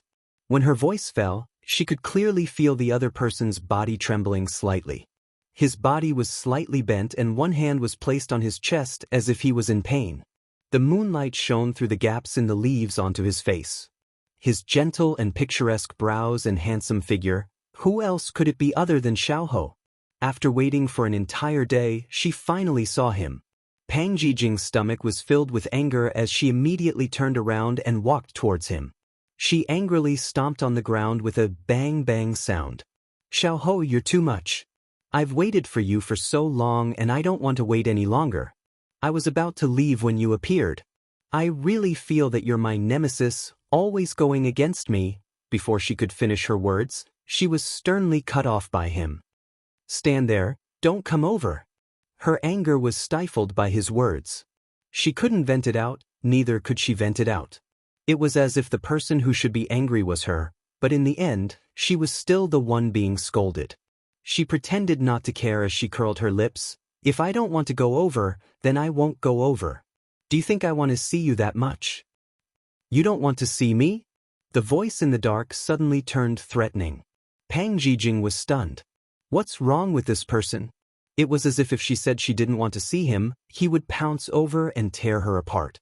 Why was this person so eccentric today? She put her hands on her hips and unhappily said, "Then what do you want? You won't let me go near and you won't let me say I don't want to see you. So contradictory." Speaking up to hear, her voice suddenly became downcast. "Xiao Ho, your thoughts are so hard to guess. I've always guessed wrong. I give up, I don't want to guess anymore." The evil fire in his body was rampaging everywhere, invading his blood. All his blood vessels felt like they were about to burst. Moreover, when he heard her voice, his entire body felt like it was on fire. Even his breathing became scorching hot. He couldn't help but want to get closer to her, but his rationality told him that he couldn't. However, her downcast voice was like an invisible thread that wrapped around his heart, tightening inch by inch and hurting inch by inch. "Then don't guess anymore. You're so stupid you'll never be able to guess." He lowered his voice and tried his best to sound as normal as possible. No one knew what kind of torment his body was enduring and what kind of torment his heart was enduring. Hearing him say this, her originally dejected mood became even more desolate. She tugged at her sleeves to hide her sadness and pretended not to care. "Do you think this princess likes to stick a warm face to a cold face? I'm a fool, not stupid. I'm not as cunning and smart as a fox like you. In the future, you'll go your own way, and I'll go mine. In the future, we'll never see each other again." "Is that so?" Xiao Ho chuckled. That would be for the best. He could already feel the poison spreading in his body. In another 2 hours, his body would explode and he would die. Thinking of this, the heat on his body subsided a little, and he became a little more clear-headed. At this moment he heard her say, "Xiao Ho, you're really too hateful, too hateful, too hateful." Hearing her gnashing her teeth but unable to do anything, his heart suddenly softened. The corner of his mouth slightly curved, but there was a fishy sweetness in his throat. He immediately used his qi to suppress it, to prevent her from seeing him in such a sorry state. However, when he used his qi, the qi in his body became even more chaotic. "Since you're so hateful, then don't stay. Go back." He said these words with difficulty, not only because of his lack of strength, but also because he couldn't bear it in his heart. However, in order to make her leave, he could only harden his heart. When Pang Jijing heard this, her face heated up. It wasn't because she was shy, but because she was embarrassed and embarrassed. The other party already didn't want to see you and couldn't wait for you to disappear immediately. What else could she hope for? What face did she have to continue wasting time with him? She pursed her lips and endured the sourness in her eyes. Her voice was slightly nasal as she said, "Okay, I'll leave. Don't think of me appearing in front of you again." Xiao Ho's lips moved, but he couldn't say a word. The shadow cast by the wall covered the expression on his face. No one could see the intense sadness and loneliness in his eyes. Pang Jijing saw him standing there indifferently, and her heart felt as if it had been hollowed out by someone. It hurt so much that it was numb. When she thought about how she was going to leave him tomorrow, and how it ended up like this, she wanted to laugh and cry at the same time. However, she clenched her fists so tightly that her nails dug into her flesh, leaving rows of crescent moon marks on her palms. She resisted the urge to go up and question him. After so many days, did he really not have any feelings for her at all? But what could she do even if she asked? She closed her eyes. When she opened them again, she had already restrained all the pain. She looked at him deeply and then slowly said, "Xiao Ho, you have to take care. In the days when I'm not around." After she finished speaking, she didn't wait for his response and turned to leave. Her footsteps were quick, afraid that she wouldn't be able to resist turning back. Xiao Ho pursed his lips and didn't say a word. He watched her back gradually disappear into the darkness, and then listened to her voice slowly fade away until it could no longer be heard. Only then did he release all the strength in his body and lean against the wall. He held onto the wall with one hand to prevent himself from falling. At this moment, his face revealed a pained expression. When he returned to the courtyard and found her, he should have avoided her. However, the moment he saw her, he suddenly couldn't bear to leave. His heart was suddenly filled with joy, and he wanted to see her and take a good look at her. Whether or not this poison could be cured was still unknown, but he was afraid that he wouldn't have the chance in the future. So, he could also be afraid. Before he was 6 years old, he lived in fear, afraid that his mother would suddenly abandon him and leave him one day. When he was 6 years old, his mother finally left him alone in the world. At that time, he thought that he had nothing left to lose, and that there was no need to be afraid. However, just now, he realized that he still had something left to lose. He still had a heart to lose. The taste of fear could be so bitter and painful. He grabbed his clothes and gave a low laugh, but it was filled with desolation. He struggled to stand up. He couldn't submit to fate like this. He had to find the medicine to suppress the poison. He wouldn't just sit and wait for death. Even if the heavens wanted him to die, he would fight it out with them. He knew his own body better than anyone else. He had already reached the limit of his endurance. If he waited any longer, he was afraid that he wouldn't be able to control himself anymore. Just as he clutched his chest and was about to stagger back to his room, a person suddenly appeared in front of him. His brows immediately furrowed. This medicine lowered his guard so much that he didn't even notice a living person approaching him. However, when he raised his head and saw the person standing under the moonlight, he instantly froze on the spot. He looked at her in disbelief and involuntarily asked, "Didn't you leave? Why did you come back?"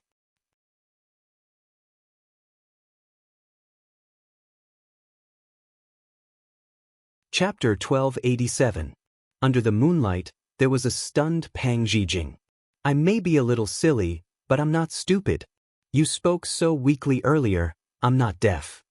When she discovered him, she felt that there was something wrong with him, but because of what he said, she was so angry that her heart was in pain, so she didn't take this into consideration.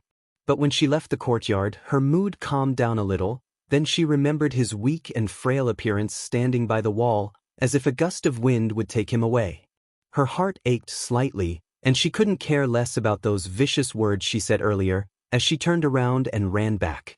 Even if she came back perfectly fine, she wasn't afraid that he would laugh at her. Compared to her own face, she was more concerned about whether he was well or not. In this way, she could leave in peace. But at this moment, when she saw him walking out from the shadows, his exposed skin was covered in cold sweat, and his face was also covered in cold sweat. His cheeks were suspiciously red, and his lips were even redder than usual. She couldn't help but suspect if he was sick, and couldn't help but go up to support him. While Xiao Ho, who was caught in an unexpected surprise, when she came close, his face sunk. "Don't come over again." Although his tone was strict, but that light voice didn't have any deterrence at all. And at this moment, to Pang Zhijing, whose health was more important than anything else, this time her skin was extremely thick. No matter how he chased her away, she refused to leave. She walked in front of him, and from such a close distance, she discovered that his entire body was covered in cold sweat, but he was emitting hot air, as if he was in a dual world of ice and fire. Her first thought was that he was having a fever, and her heart was extremely anxious, as she immediately stretched out her hand to support him into the room and then help him find a doctor. However, when her hand touched his sleeve, it was flung away by him. "Don't touch me." He was almost unable to control himself, and the her in front of him was like a fragrant rabbit, making him want to swallow her into his stomach. So the only thing he could do now was to stay far away from her. Phew. Pang Zhijing's heart turned cold. Had he hated her to this extent? He didn't even let her touch him. However, what happened next stunned her. Looking at the blood flowing from the corner of his mouth, she could not help but tear up. Xiao Ho noticed her strange behavior and couldn't take another step forward. He turned sideways and reached out to wipe away the tears on her face. "Why are you crying? Be good." But before his hand could touch her face, he saw the fresh blood stains on his sleeve. He guessed that he had vomited blood again. But he had vomited too much along the way, so he was already numb to it. It was not as painful as the surging heat in his body. Since she had already found out, he had nothing to hide. "I'm injured, but it's not serious. You can go back. I'll take care of it myself." However, as soon as he finished speaking, his body swayed slightly, as if he was going to collapse in the next moment. How could this not be serious? If it was serious, wouldn't he have immediately reported to hell? This time, she didn't care about him. She pulled his arm over her shoulder and half dragged and half carried him into the room.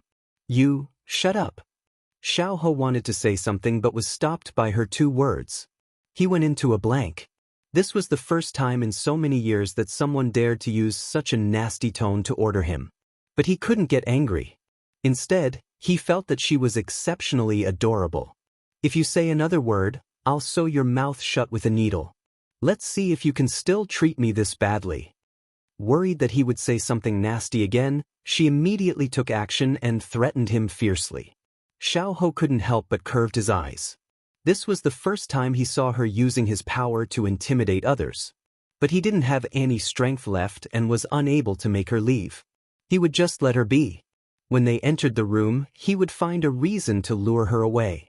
Pang Zhijing didn't know what he was thinking and thought that he had compromised.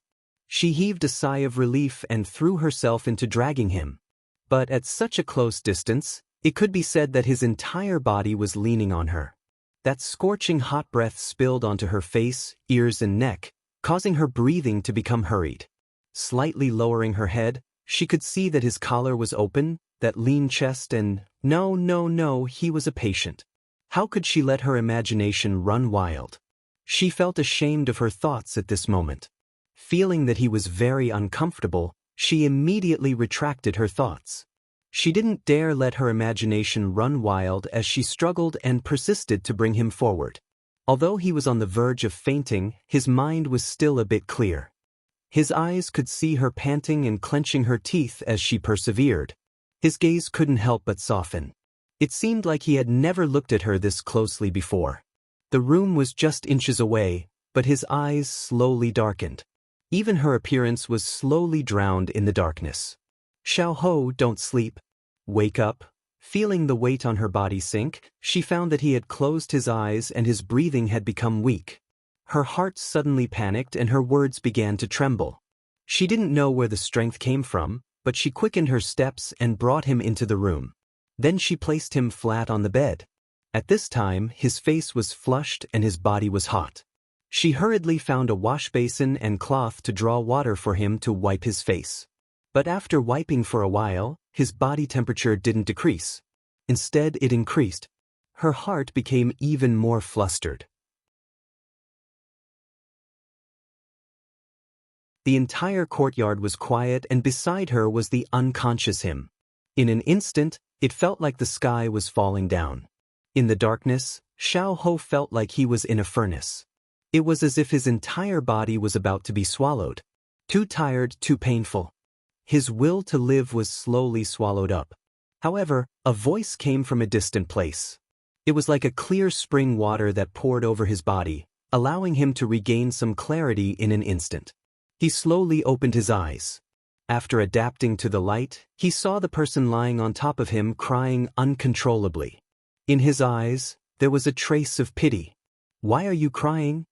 Pang Zhijing felt a gentle force on her head.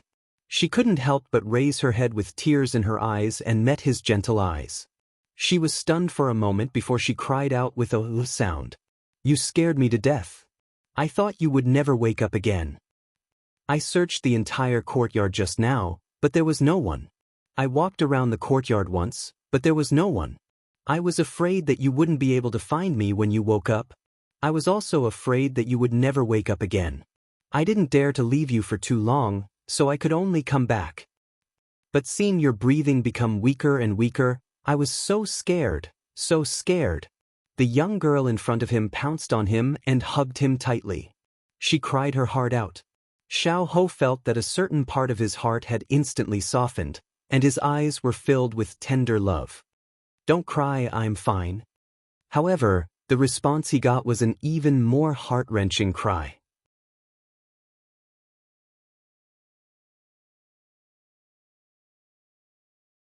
Chapter 1288. She didn't know why, but seeing him lying there so weakly made her heart ache. Compared to his current state, she would rather see him scheming. At least he wouldn't look so lifeless, as though he would disappear at any moment.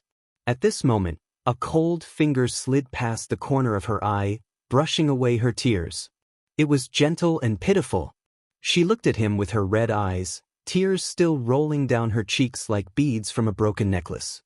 He sighed softly and said helplessly, "I don't usually see you cry so much. You cry like a rabbit."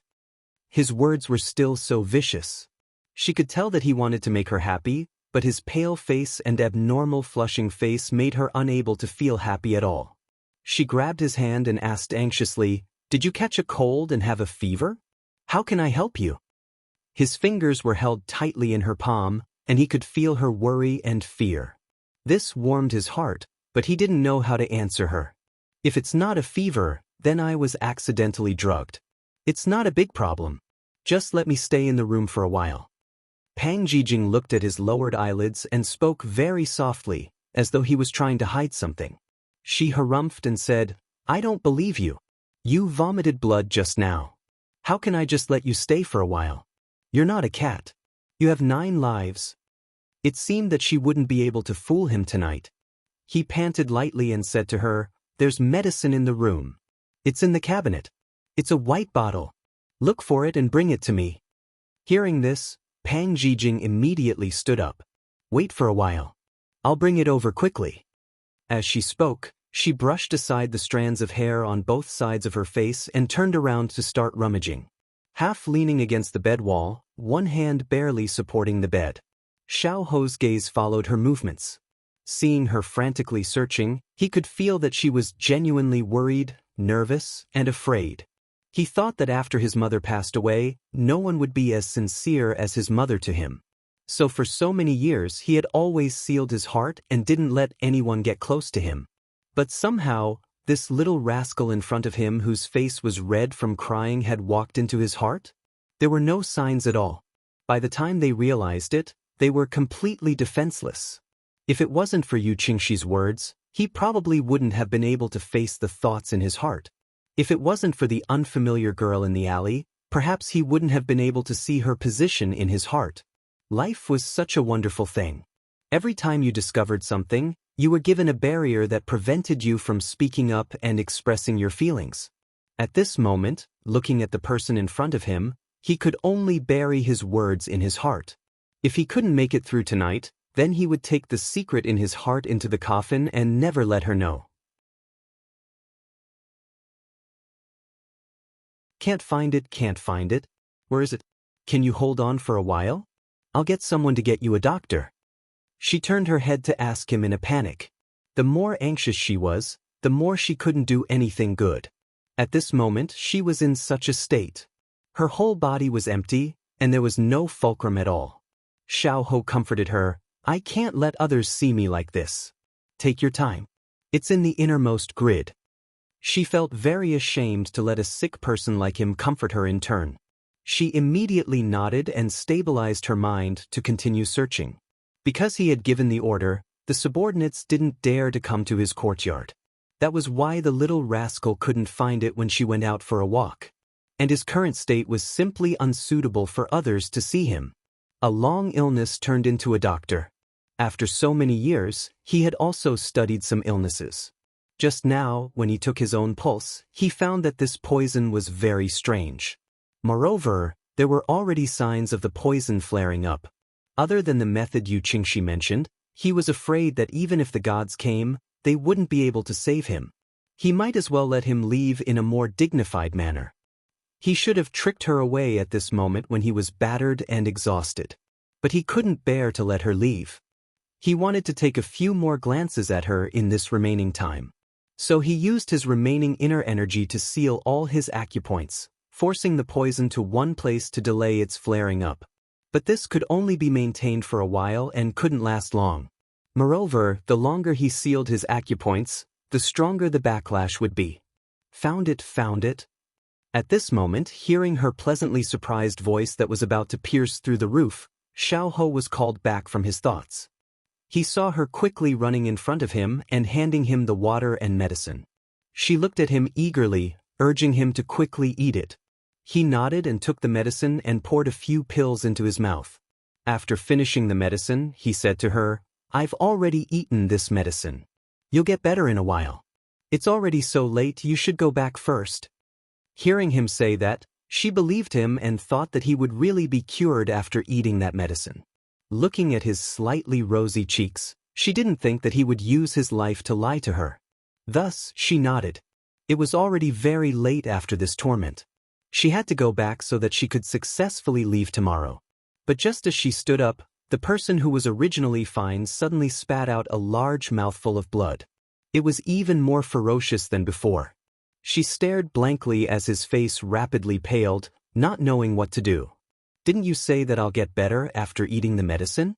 What's going on?" Only then did she realize that he was lying to her. Xiao clutched his chest. He thought that he could delay for a while and let her leave without worry, but he didn't expect that he could no longer suppress the poison. The seal on his acupuncture points was broken through due to his lack of strength.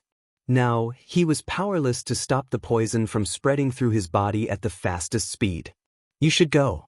I'm already beyond saving." He finally gave in to fate. His entire life leaned there helplessly, as if he had already lost his life force. Pang Jijing stood there dumbfounded. When she came back to her senses, she pounced on him and grabbed his arm, shaking it hard. "I don't believe it. What kind of poison is this? It's so fierce and overbearing. There must be another way. If there's really no other way, I'll go beg Qingyan and let her think of a way for us." Xiao shook his head with great effort. "Don't waste any more time. It's useless." She felt that when she mentioned other ways, she felt his hand tremble slightly. Her eyes couldn't help but light up. He must be lying to her. "No, you must have a way. Hurry and tell me."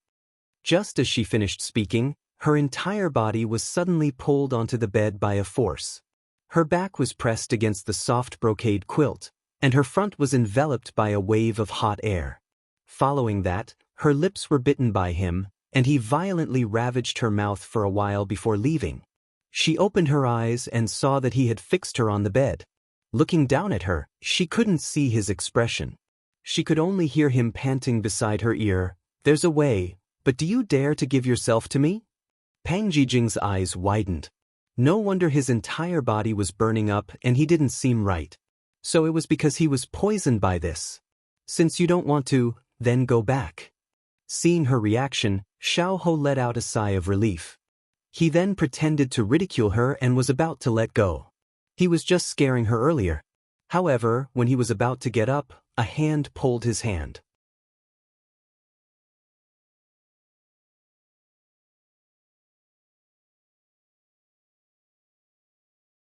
Chapter 1289.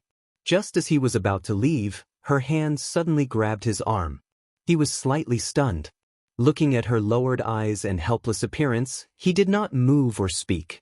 Because he did not know what she wanted to do. He could only remain silent. However, that pair of eyes hidden under her eyelids suddenly lifted up, timidly but bravely looking at him. "That is to say, if I want to save you, I have to do that like that?" He did not expect her to ask such a question, but he still nodded and said in a stiff tone, "This poison is similar to an aphrodisiac, but it's different from the one you brought over that day.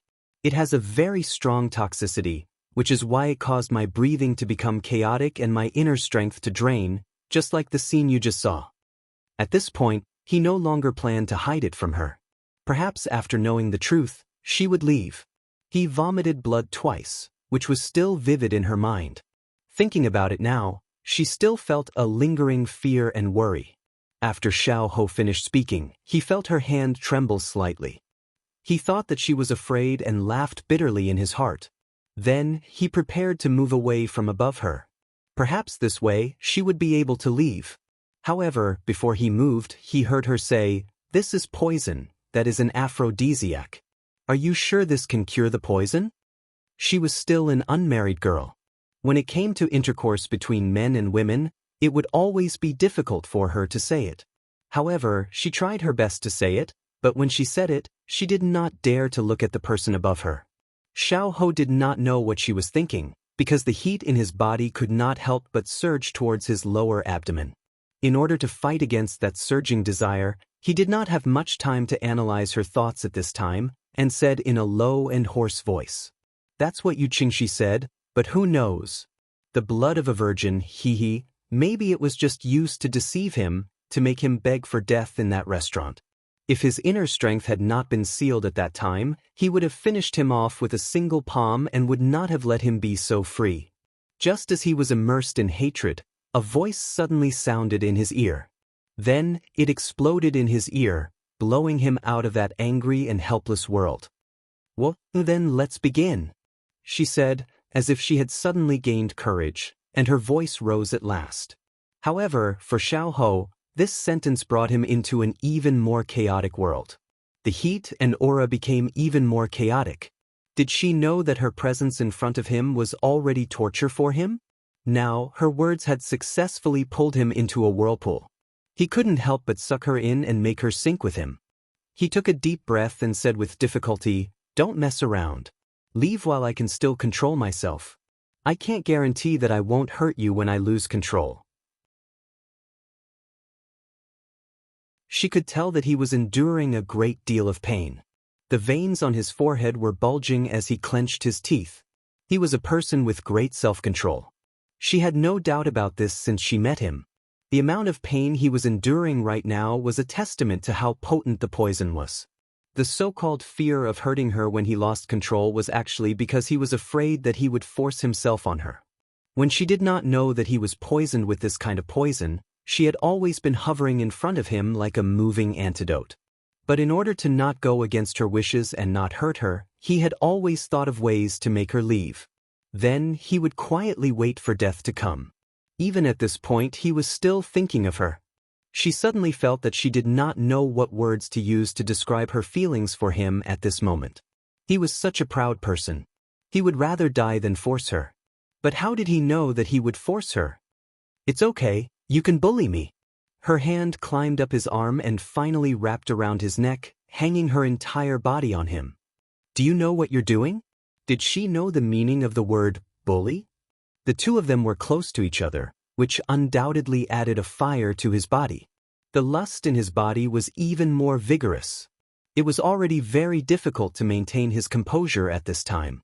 Hearing her words, he almost broke his cultivation. He bit his lip and hated iron for not becoming steel. She was not affected by his words at all. In her eyes, he was just a paper tiger. Even if she bullied him, he would not be able to fight back. But at this moment, she knew that he needed a reason to convince himself. This time, she raised her head. Her eyes were bright like a mirror that had been washed by water. They were clear, clean, and sincere.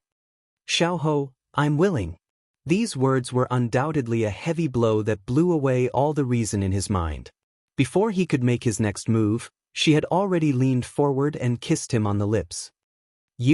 The young girl's fragrance lingered around the tip of his nose as they intimately stuck together. The coldness of her lips slightly relieved the heat in his body. But soon, the fire became stronger and stronger, making him want more. His lust made him lose his reason. He reached out and pulled her into his embrace. He deepened the kiss and his fingers began to wander around her body.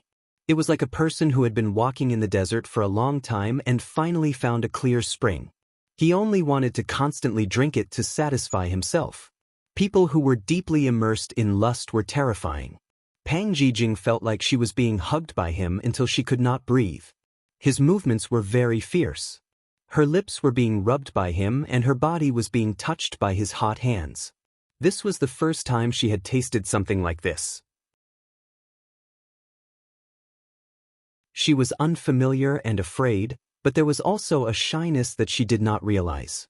As they kissed, their clothes were messed up and their breaths were even more chaotic. His hand was on her belt. As long as he gently pulled, he would be able to see the scenery inside. However, he suddenly sobered up. He looked down at the person whose lips were red and swollen from his kiss and whose clothes were messy. He was a bit annoyed. Even though the heat in his body had reached a peak, he tried to restrain himself. "Have you really decided that you can let me bully you?" "Xiao, you're so long-winded." These kinds of words that were hard to say, don't make her say it a second time. He looked at her pair of moist and seductive eyes and lowered his voice. "But who knows, this might be another trap set by Yu Qingxi. Perhaps the blood of a virgin is unable to detoxify the poison. Who knows, Maybe the two of them will die together. Then I will accompany you in life and in death." After she finished speaking, she stared blankly and could not help but blush. In the past, when she heard other people say these kinds of words, she only felt that it was mushy.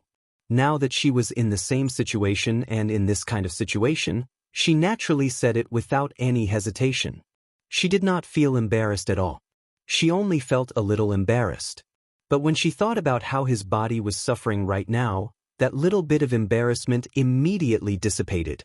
Xiao Ho was so shocked by her words that he couldn't say anything. Accompany you in life and in death? This was the first time he felt that this kind of oath was so pleasant to hear that it made his heart burst with desire. She had already expressed her stance to this extent. If he continued to hesitate, then he would really be a coward.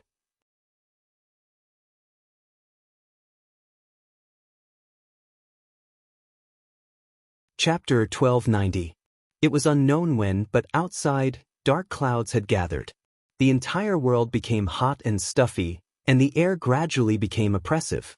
In summer, the sky was clear and cloudless during the day, but at night, dark clouds gathered and it rained heavily. However, during the day, the sky returned to its original clear state. This was a common occurrence. At this moment, the entire night sky darkened. In the prince's mansion, except for those lit lanterns that were tossed around by strings in the storm, the rest of the mansion was plunged into darkness. The dark night was like a monster with its bloody mouth wide open, swallowing the entire world. And in the courtyard, the tightly shut windows isolated the raging wind and rain. Only the sound of the wind and rain could be heard. Compared to the absolute noise outside, the inside was as quiet as a pool of stagnant water. But not all of them. At least, the suppressed chest that was heaving up and down, the hot air that was spurting out, the slender fingers that were tightly gripping the brocade quilt, and the hand that was hesitating on the belt. Just now, she had already thrown caution to the wind and said something that even she herself found unbelievable. It was like a promise, but also like an oath. How could she let it go to her head? But why did she not feel regret? It was just that the silent appearance of the person in front of her made her feel uncertain. Was it really just her wishful thinking? Although her heart was very sad, but there was no other way. Even if he was not willing, she would still force herself on him. Even if he laughed at her afterwards, she would still save him. If it really could not be solved, then she would accompany him to die for love. He had done so many bad things, the heavens would definitely not accept him. Then she would accompany him to hell. She had sacrificed herself for him, so she must pester him and not let him abandon her. Just as she was alternating between melancholy and indignation, she suddenly heard, "Rip!" She lowered her head. Her belt was torn under his hand, and even her outer clothes were not spared. What the hell? Tearing her clothes at the slightest disagreement? Can't you be a bit gentler? If you don't make a sound, then do it so violently? Can you take care of her little heart? Before she could complain, her lips were sealed. Her hands were pinned above her head by one hand, and the other hand followed her exquisite curves down, taking off her clothes. Hey, you, at least give her some mental preparation.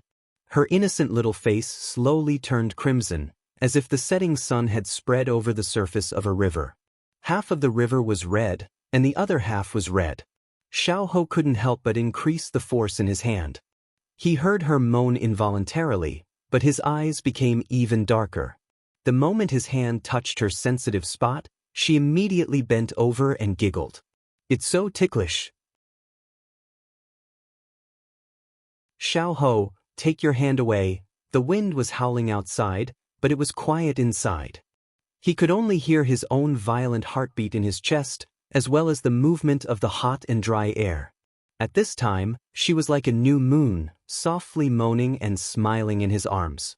The air seemed to be soaked in the fragrance of wine, intoxicating him. His eyes sparkled and the color of his eyes changed in an instant. He sealed her lips and seized her breath. His movements became even more violent, as if he wanted to eat her up inch by inch. His sudden attack stunned her for a moment.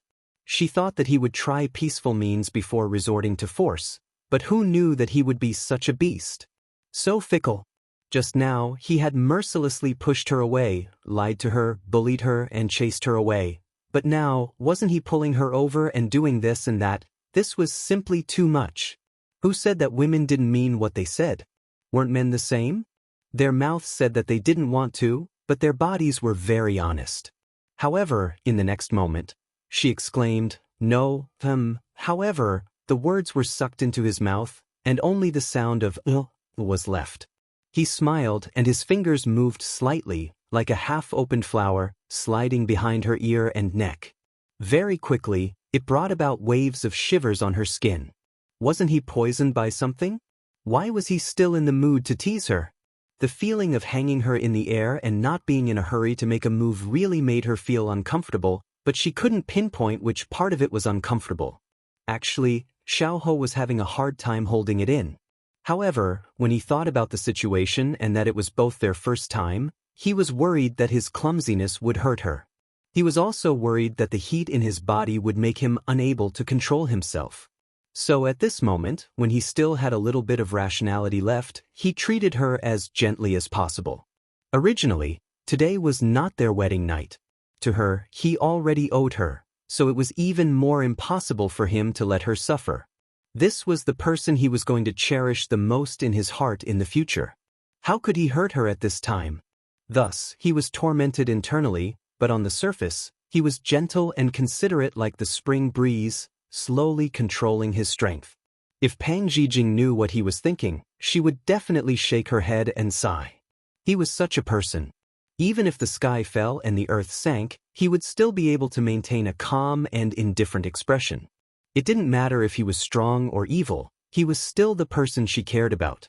Feeling the tension under his skin, as well as the gentleness and care in his movements, she felt like she was being pitied, loved, and cared about. Perhaps it was because he owed her that he treated her this way. He didn't really care about her, but this moment was enough. Regardless of whether it was the painstaking care of him or the unconditional protection he had given her, she felt that she owed him the most. This time, if she could help him, even if she had to sacrifice herself, she wouldn't regret it. Just as she said, she was willing to do everything. Thus, she threw away all her reservations and opened her mouth to kiss him back. Feeling her jerky and clumsy response, the heat quickly flowed to his lower abdomen. He couldn't control himself anymore. His gaze became more and more heated as it locked onto her little face. Just now, the blood in their mouths had mixed in their mouths, so they couldn't tell whose it was anymore. However, this made their blood boil even more. A cluster of flames jumped in his eyes, and then it gradually started a prairie fire. His fingers moved and the two of them took off their clothes, exposing themselves to each other. Being so honest with each other made her a little flustered and helpless. Hot blood was clamoring in their bodies. But when she looked up and saw his eyes that were as wide and gentle as the ocean, all of her panic instantly receded like the tide. She couldn't help but softly call out his name. Xiao. At this moment, he was holding her waist. His eyes moved and he leaned over to kiss her forehead. He was sincere and emotional. "You probably don't know how much I like you. I only found out just now."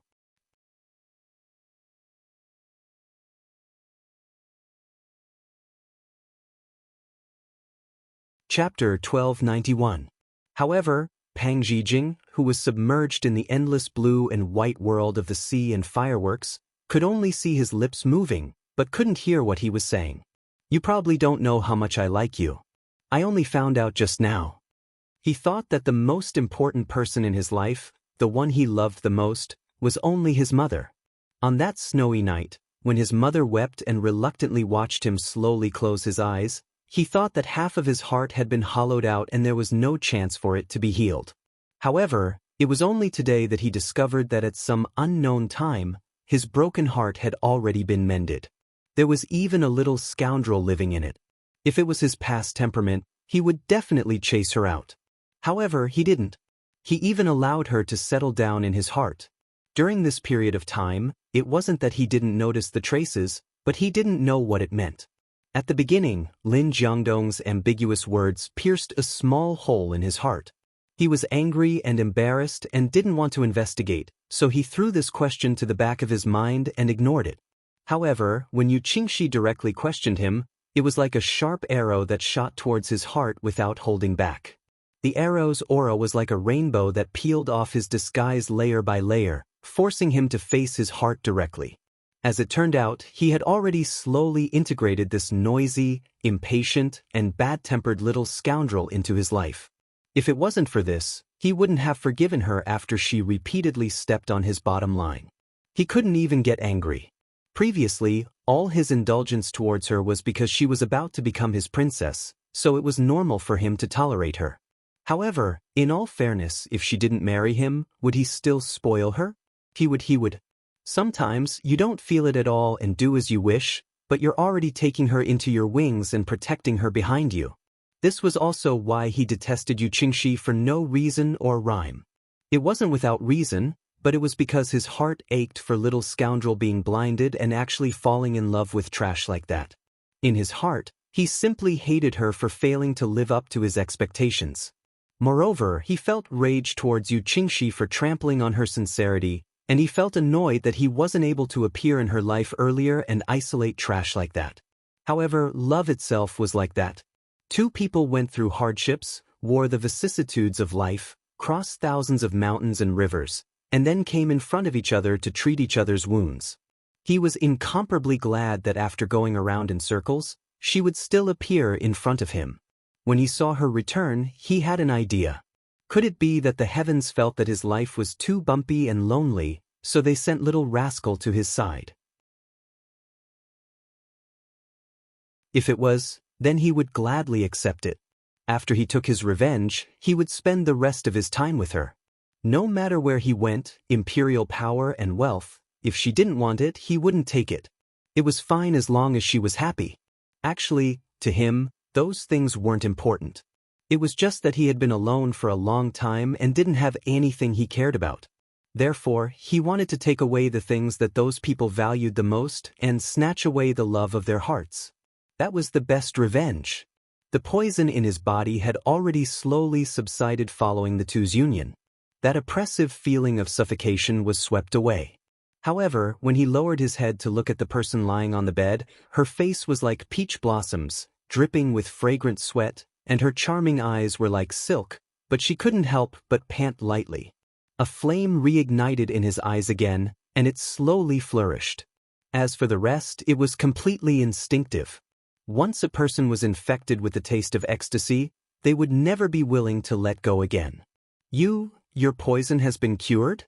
When the two separated again while panting heavily, Pang Zhijing, who was thinking about his body, worriedly asked. From this angle, what entered her eyes was his lean chest, wide shoulders, and narrow buttocks. It was simply the golden ratio, and that faintly discernible Apollo's belt was simply the rhythm of nosebleeds.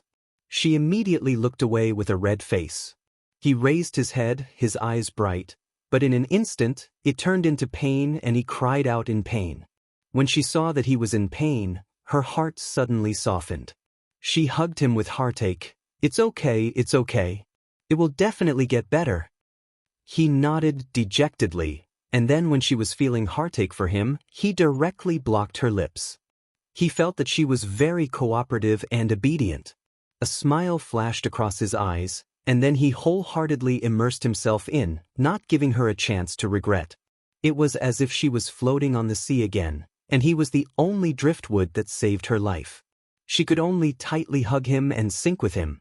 However, as time went on, she became weaker and weaker, and he became more and more clingy. She slowly came to her senses. She weakly reached out to grab his hands that were constantly messing around. She wanted to question him seriously, but the words that came out of her mouth were no different from acting coquettishly. Your poison, is it cured or not? She was discovered by little rascal. Xiao Ho licked his lips. It was extremely charming, but the words that came out of his mouth made her want to stomp her feet. Although Yu Qingxi isn't a good person, this method of curing the poison didn't lie. Then what are you doing now? Her bright red lips couldn't help but tremble in embarrassment. What should I do? I can't stop anymore. His tone seemed to be innocent and troubled, which made her clench her teeth even more. "Be good, don't bite yourself. My heart will ache." As he said that, he lowered his head and covered her lips. He used the nimble tip of his tongue to pry open her teeth that were biting on her lips, and then invaded without hesitation. How can you bully people like this?"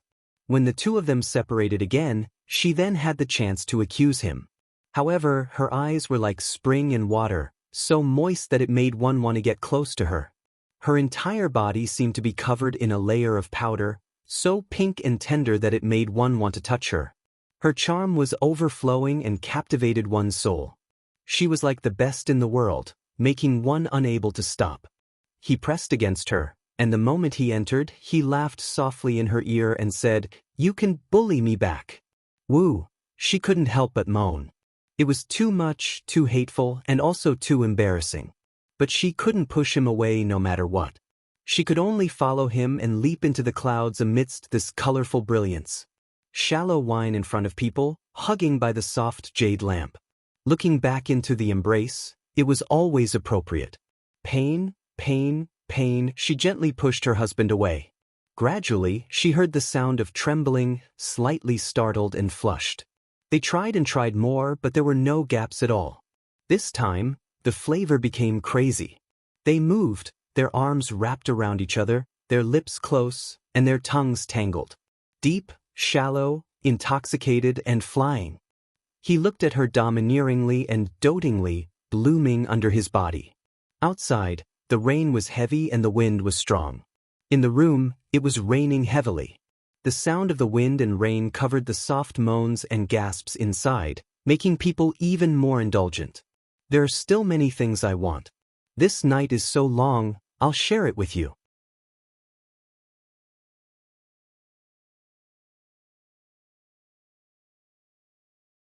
Chapter 1292. For the entire night, the wind and rain continued to pound on the earth.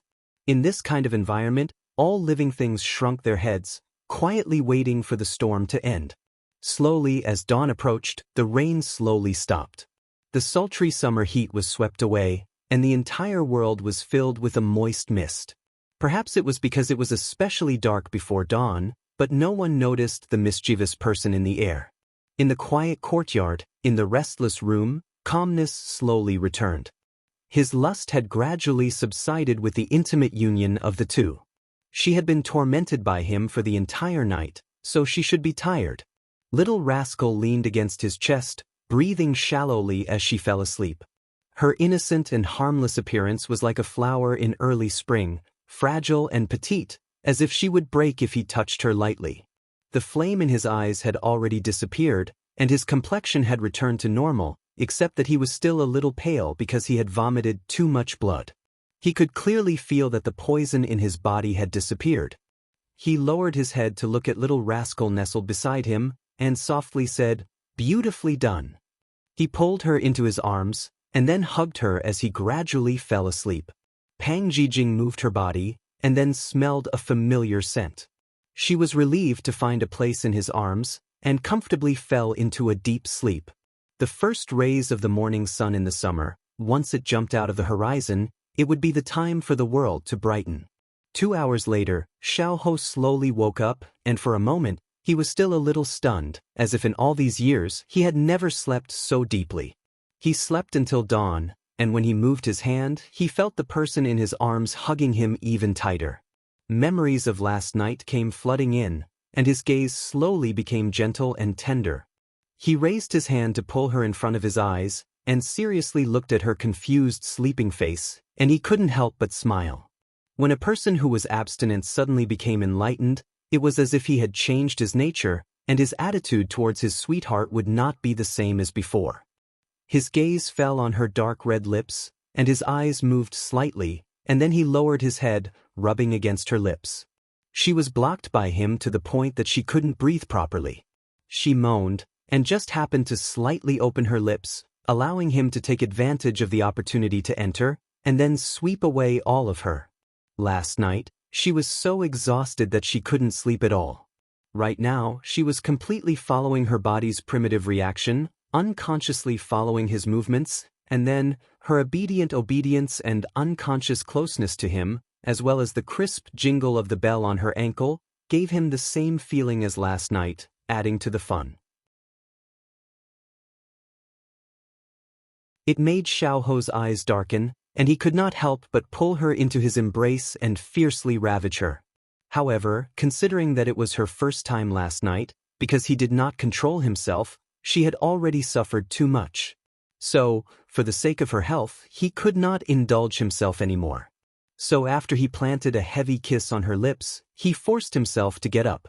Otherwise, he might leave her here today. He got up, changed his clothes, and stood in front of the bed, feeling refreshed. He hadn't forgotten his plan for today. Seeing that it was still early, he sat in front of the bed and stared at her. After understanding his feelings, he no longer hid his feelings. He reached out and placed her exposed arm under the blanket. When he touched her snow-white skin, his fingertips trembled slightly, but quickly returned to normal. The person who was usually noisy, when asleep, actually had such a gentle and quiet side. He couldn't help but feel that she was a woman who could bring surprises everywhere. Thinking of how she did not hesitate last night, even if it meant risking her life to save him, his heart skipped a beat. That kind of throbbing once again swept over him. This was the first time that someone didn't ask for anything in return, didn't trade for benefits, held a pure heart, and was willing to give up everything for him. This made him feel a bit flattered, but more than that, he was moved. She really was a woman who made people's hearts warm. But what he didn't know was that after the first time, there would be a second time. He suddenly stood up and walked over to a cabinet. From inside, he took out a purple gold wooden box. Looking at the material, it was quite old. At this time, he opened it, revealing a jade bracelet that glowed with a faint green light. He held it in his hand, and a warm and cold feeling wrapped around his fingertips.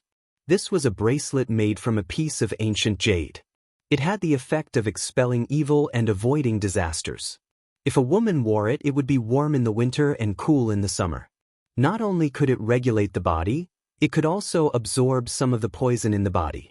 This was the so-called expelling evil and avoiding disasters. As time passed, the jade bracelet would become brighter. It could be said that people raised the jade, and the jade raised the person.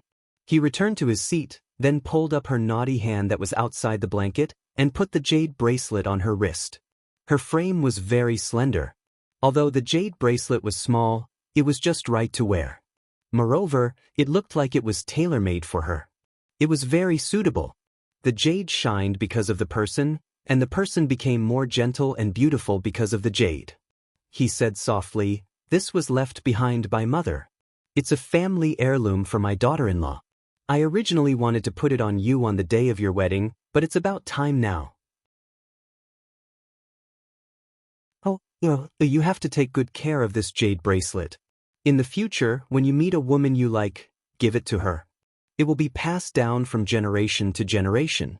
Our Luo family's bloodline cannot be broken." "Mother, I'm afraid that I won't be able to meet someone I like in this lifetime. You're thinking too much. You will. You're still young. Mother believes that you'll meet someone sooner or later." His mother's smiling voice sounded in his ears.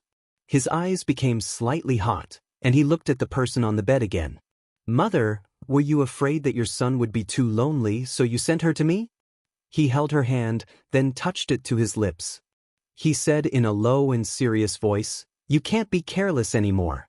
You have to take good care of our family heirloom." At this time, there was a light knock on the door. The gentleness in his eyes faded. He lowered his eyebrows and calculated the time. It was about time to set off.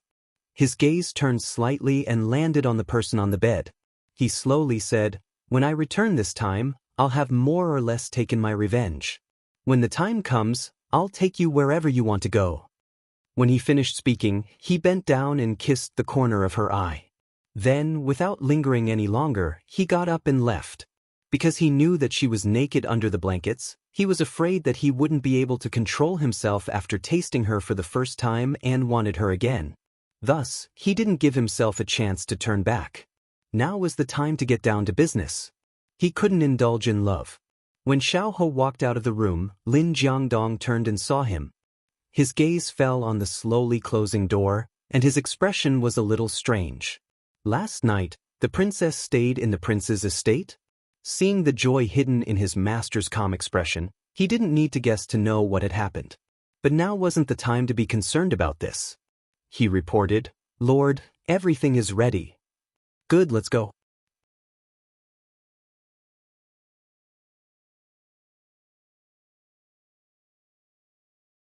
Chapter 1293. However, just as Xiao got into the car, a gust of wind blew fiercely, and the clear sky suddenly turned dark. Lin Jiangdong frowned. "This rain only stopped in the morning, is it going to start again?" With that, he turned his head and asked, "Lord, looking at the weather, should we continue?" Xiao sat in the car, his voice was a little faint. "No matter how bad the weather is today, this plan must be carried out." Lin Jiangdong knew that Lord had been waiting for this opportunity for too long, and was unwilling to give it up. Thus, after agreeing, he ordered the guards to move forward immediately. Looking at the strong wind outside the window, Xiao's face darkened slightly. He had been waiting for an opportunity to completely overthrow Xiao Su and the Liang clan, and now, the opportunity had finally arrived. With this opportunity, he had already set up a chain of plans, and as long as he played the first part well, then Xiao Su and those people would not be able to escape. For more than 10 years, he had spent all his energy to sharpen his spear, and now he had to use it on the blade. Thinking of this, his chest suddenly hurt, and a fishy sweetness surged up and overflowed from the corner of his mouth. He frowned slightly, thinking that the remaining poison was not completely removed, but when he checked his pulse, he found out that the poison from yesterday had invaded his internal organs for too long, and it would take some time to clean them up. Today, it only affected his internal energy, but it did not matter. He did not need to do anything today, and only needed to play the role of a weakling. Thinking of this, he did not take this injury to heart, and wholeheartedly focused on the next plan. An hour after he left, Pang Jijing also showed signs of waking up. In a daze, she felt as if her whole body had been run over by a car, and then had the illusion of rolling through a pile of rocks. She was sore and unbearable, and did not even have the strength to move her arms. After a while, she slowly opened her eyes, and after adapting to the light, she found that at first glance, it looked familiar, but it was not her room. She raised her arm to support her aching forehead, but was shocked by the dense and ambiguous marks on her arm, and immediately woke up. She sat up, and found that not only her arms, shoulders, chest, and lower abdomen were all red marks. Wait a minute. She was not wearing anything, and immediately pulled up the blanket to wrap herself up tightly. It was only after this shock that her memories were reopened. Last night's scene appeared in her mind like a movie. She widened her eyes, shocked and ashamed. Last night, she did not know where her courage came from, to suppress him. If it was a normal time, she would not even dare to think of it. But in the end, he kept pestering her and refused to let go.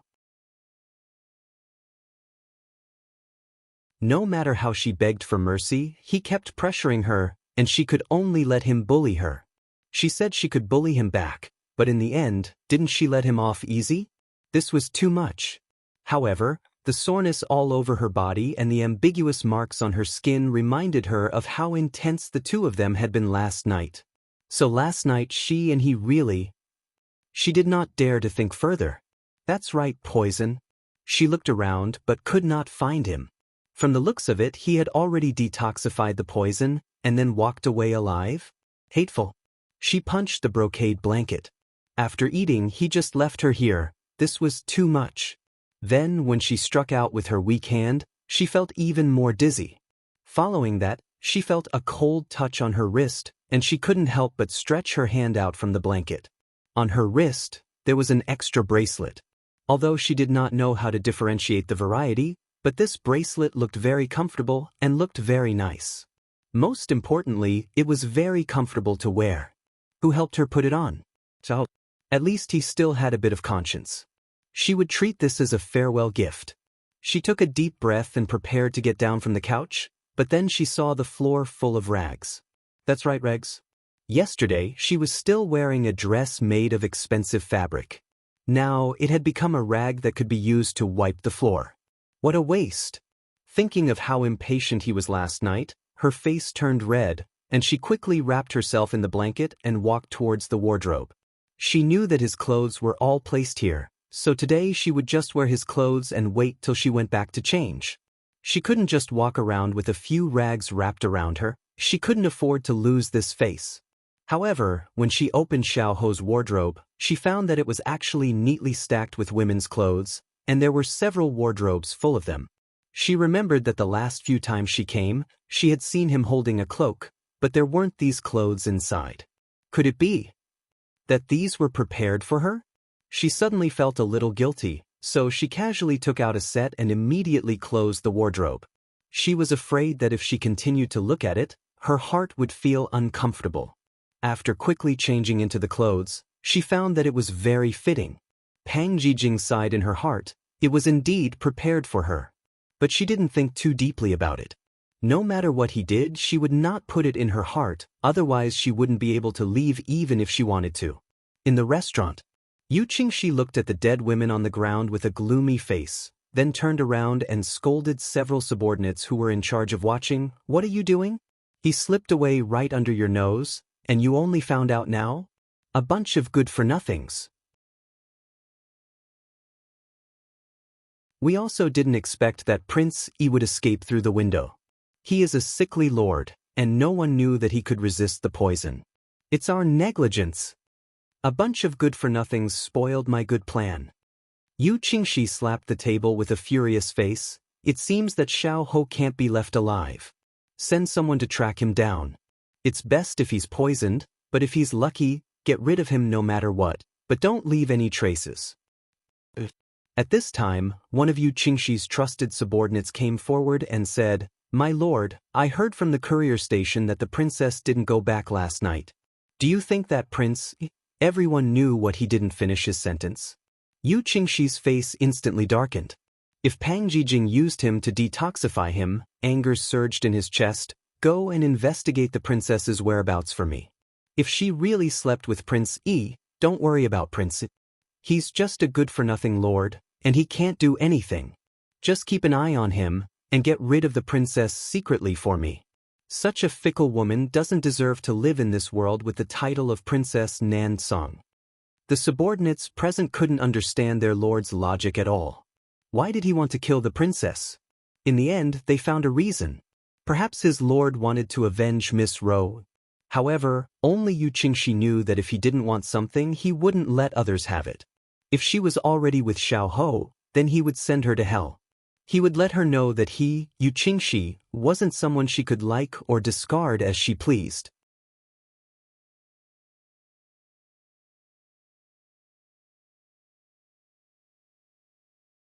Chapter 1294. In the King of England's residence. Chu Qingyan and Xiao Su were playing chess in the courtyard. Chu Qingyan was still the one who repented after suffering a crushing defeat. She shamelessly put away the chess piece she had just played, and then righteously said, "I didn't think it through just now, so I took it back first. I'll play again after I've thought it through. It's great that you can correct your mistakes. You have to give me a chance to correct myself, right?" Xining couldn't help but cover her eyes. Oh my God, such a shameless person must not be her master. She inexplicably felt that her master was always far from her usual dignified and gentle appearance in front of His Highness. From the morning until now, she didn't know how many times her master had acted shamelessly, but His Highness didn't seem to even frown. She covered her eyes again. His Highness doted on her master too much. One was willing to hit while the other was willing to be hit. What else could she say? During this period of time, she witnessed the interaction between her master and His Highness, the sweetness between Yen Luo and Ethereal, and the public display of affection between Lin Chujio and Lin Chujio. Xining felt that she was spreading PD everywhere. She held her heart and felt very sad. For Chu Qingyan, playing chess with the big ice cube could satisfy her desire to be infinitely tolerated and indulged.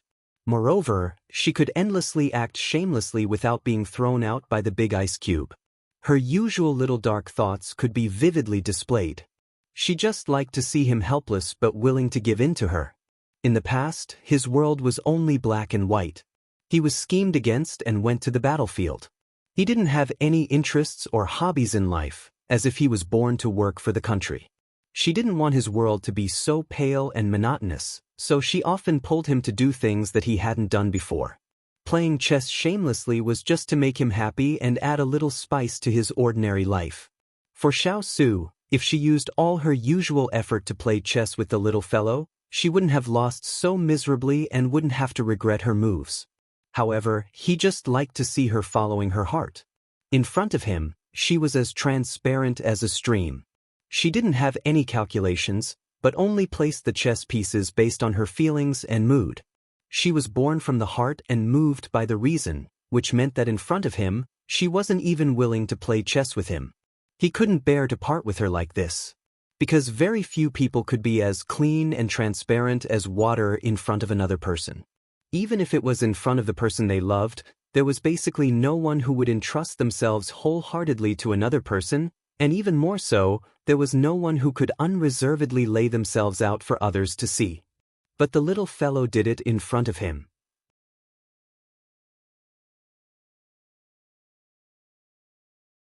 Therefore, he was willing to watch her find excuses to act shamelessly. He was willing to let her act shamelessly for the rest of her life. Thus, the elegant pastime of others became the daily flirting of this young couple. Just when the servants around them couldn't bear to watch this scene, Turin and Hualing walked over. Of course, they really didn't want to disturb their two masters' fun, but they really had urgent matters to deal with. Little princess consort, our people are ready. When can we go pick up the princess? Hualing stood in front of the stone table and asked respectfully. Chu Qingyan was just thinking about her next move when she heard this question. She couldn't help but look up at the changing weather above her head and said with a slight frown, "If you're ready, then the sooner the better.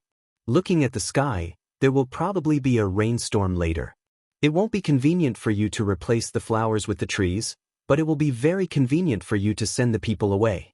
Once the rain comes, the traces will be quickly erased. It will be a good opportunity." Hualing immediately nodded and said, "Okay, Water Spirit is already waiting there with a substitute. This subordinate will take care of the matter as soon as possible." After saying this, after receiving Chu Qingyan's signal, Hualing immediately left the courtyard.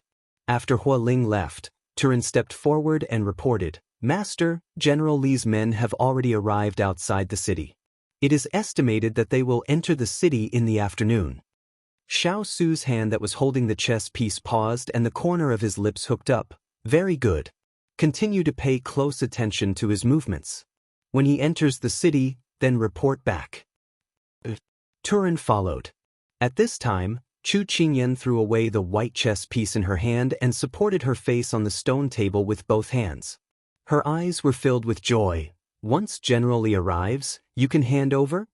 Seeing that her mind was no longer on the chess game, Xiao Su also put down the chess piece and said non-committally, "Imperial Father's meaning is that as long as General Li returns to the capital, we can hand over." Hearing this, she immediately jumped up, her face full of joy. "Good, good, good. I'm very much looking forward to your handover." Xiao Su reached out to pinch her delicate nose and said with a smile, "I'm about to lose my job, but you're so happy." She quickly moved to his side and hugged his arm, fawningly saying, "If you lose your job, you can start a business. Our fief is so big. It's a bit barren, but we can rely on our own hands to get rich, right? Moreover, we have so many people. When the time comes, we can all go out one by one. We won't have to worry about food and drink, and we can even lead the people to a well-off life." Standing at the side, a scene appeared in Xining's mind. Turin and the other fire spirits didn't have swords on their waists, but sickles. What they carried on their shoulders wasn't a weapon, but a shoulder pole. That scene was too beautiful. She didn't dare to look. Jasper at the side stroked her chin and nodded. "In this case, this subordinate can raise a pond of fish. When the time comes, this subordinate can make braised fish, sweet and sour fish, boiled fish." Xining's heart twitched. That was too scary. However, she also wanted to raise silkworms and plant mulberry leaves. When the time comes, she could weave clothes for her master. Indeed, people who didn't belong to the same family would not enter the same house. Hearing the little fellow's words, it seemed that she had already planned all the plans for the future. His mouth couldn't help but curve into a gentle smile. Looking at the person squatting in front of him, he reached out and stroked her head, saying in a low voice, "Okay, we'll be self-reliant and self-sufficient. We don't need to look at other people's faces anymore." She nodded heavily. Xiao Su chuckled, then said, "There's a matter regarding Jean Exon." "What is it?" She tilted her head and asked. "He came to find me yesterday. He wants to resign to the imperial court 1 month after we leave." Xiao Su said slowly. You agreed to it?" She asked in surprise. "No, I asked him to consider it carefully." At this time, her head was filled with questions. Why would he resign for no reason? I heard that he did very well in that position. If it wasn't for the fact that he's too young and is afraid that people will look down on him, I'm afraid that he could have jumped 3 ranks. Hearing this, Xiao Su looked at her deeply. "Back then, Jean Exon entered the imperial court to become an official because of you. Now that we're leaving here, he naturally doesn't want to stay here any longer." These words were like a stone falling into a calm lake, stirring up layers of waves. Chu Qingyan looked at him in disbelief. He's not a person who values power, so you should be able to guess. She suddenly recalled the words he said when he was preparing to enter the imperial court as an official, and a warm current couldn't help but surge in her heart.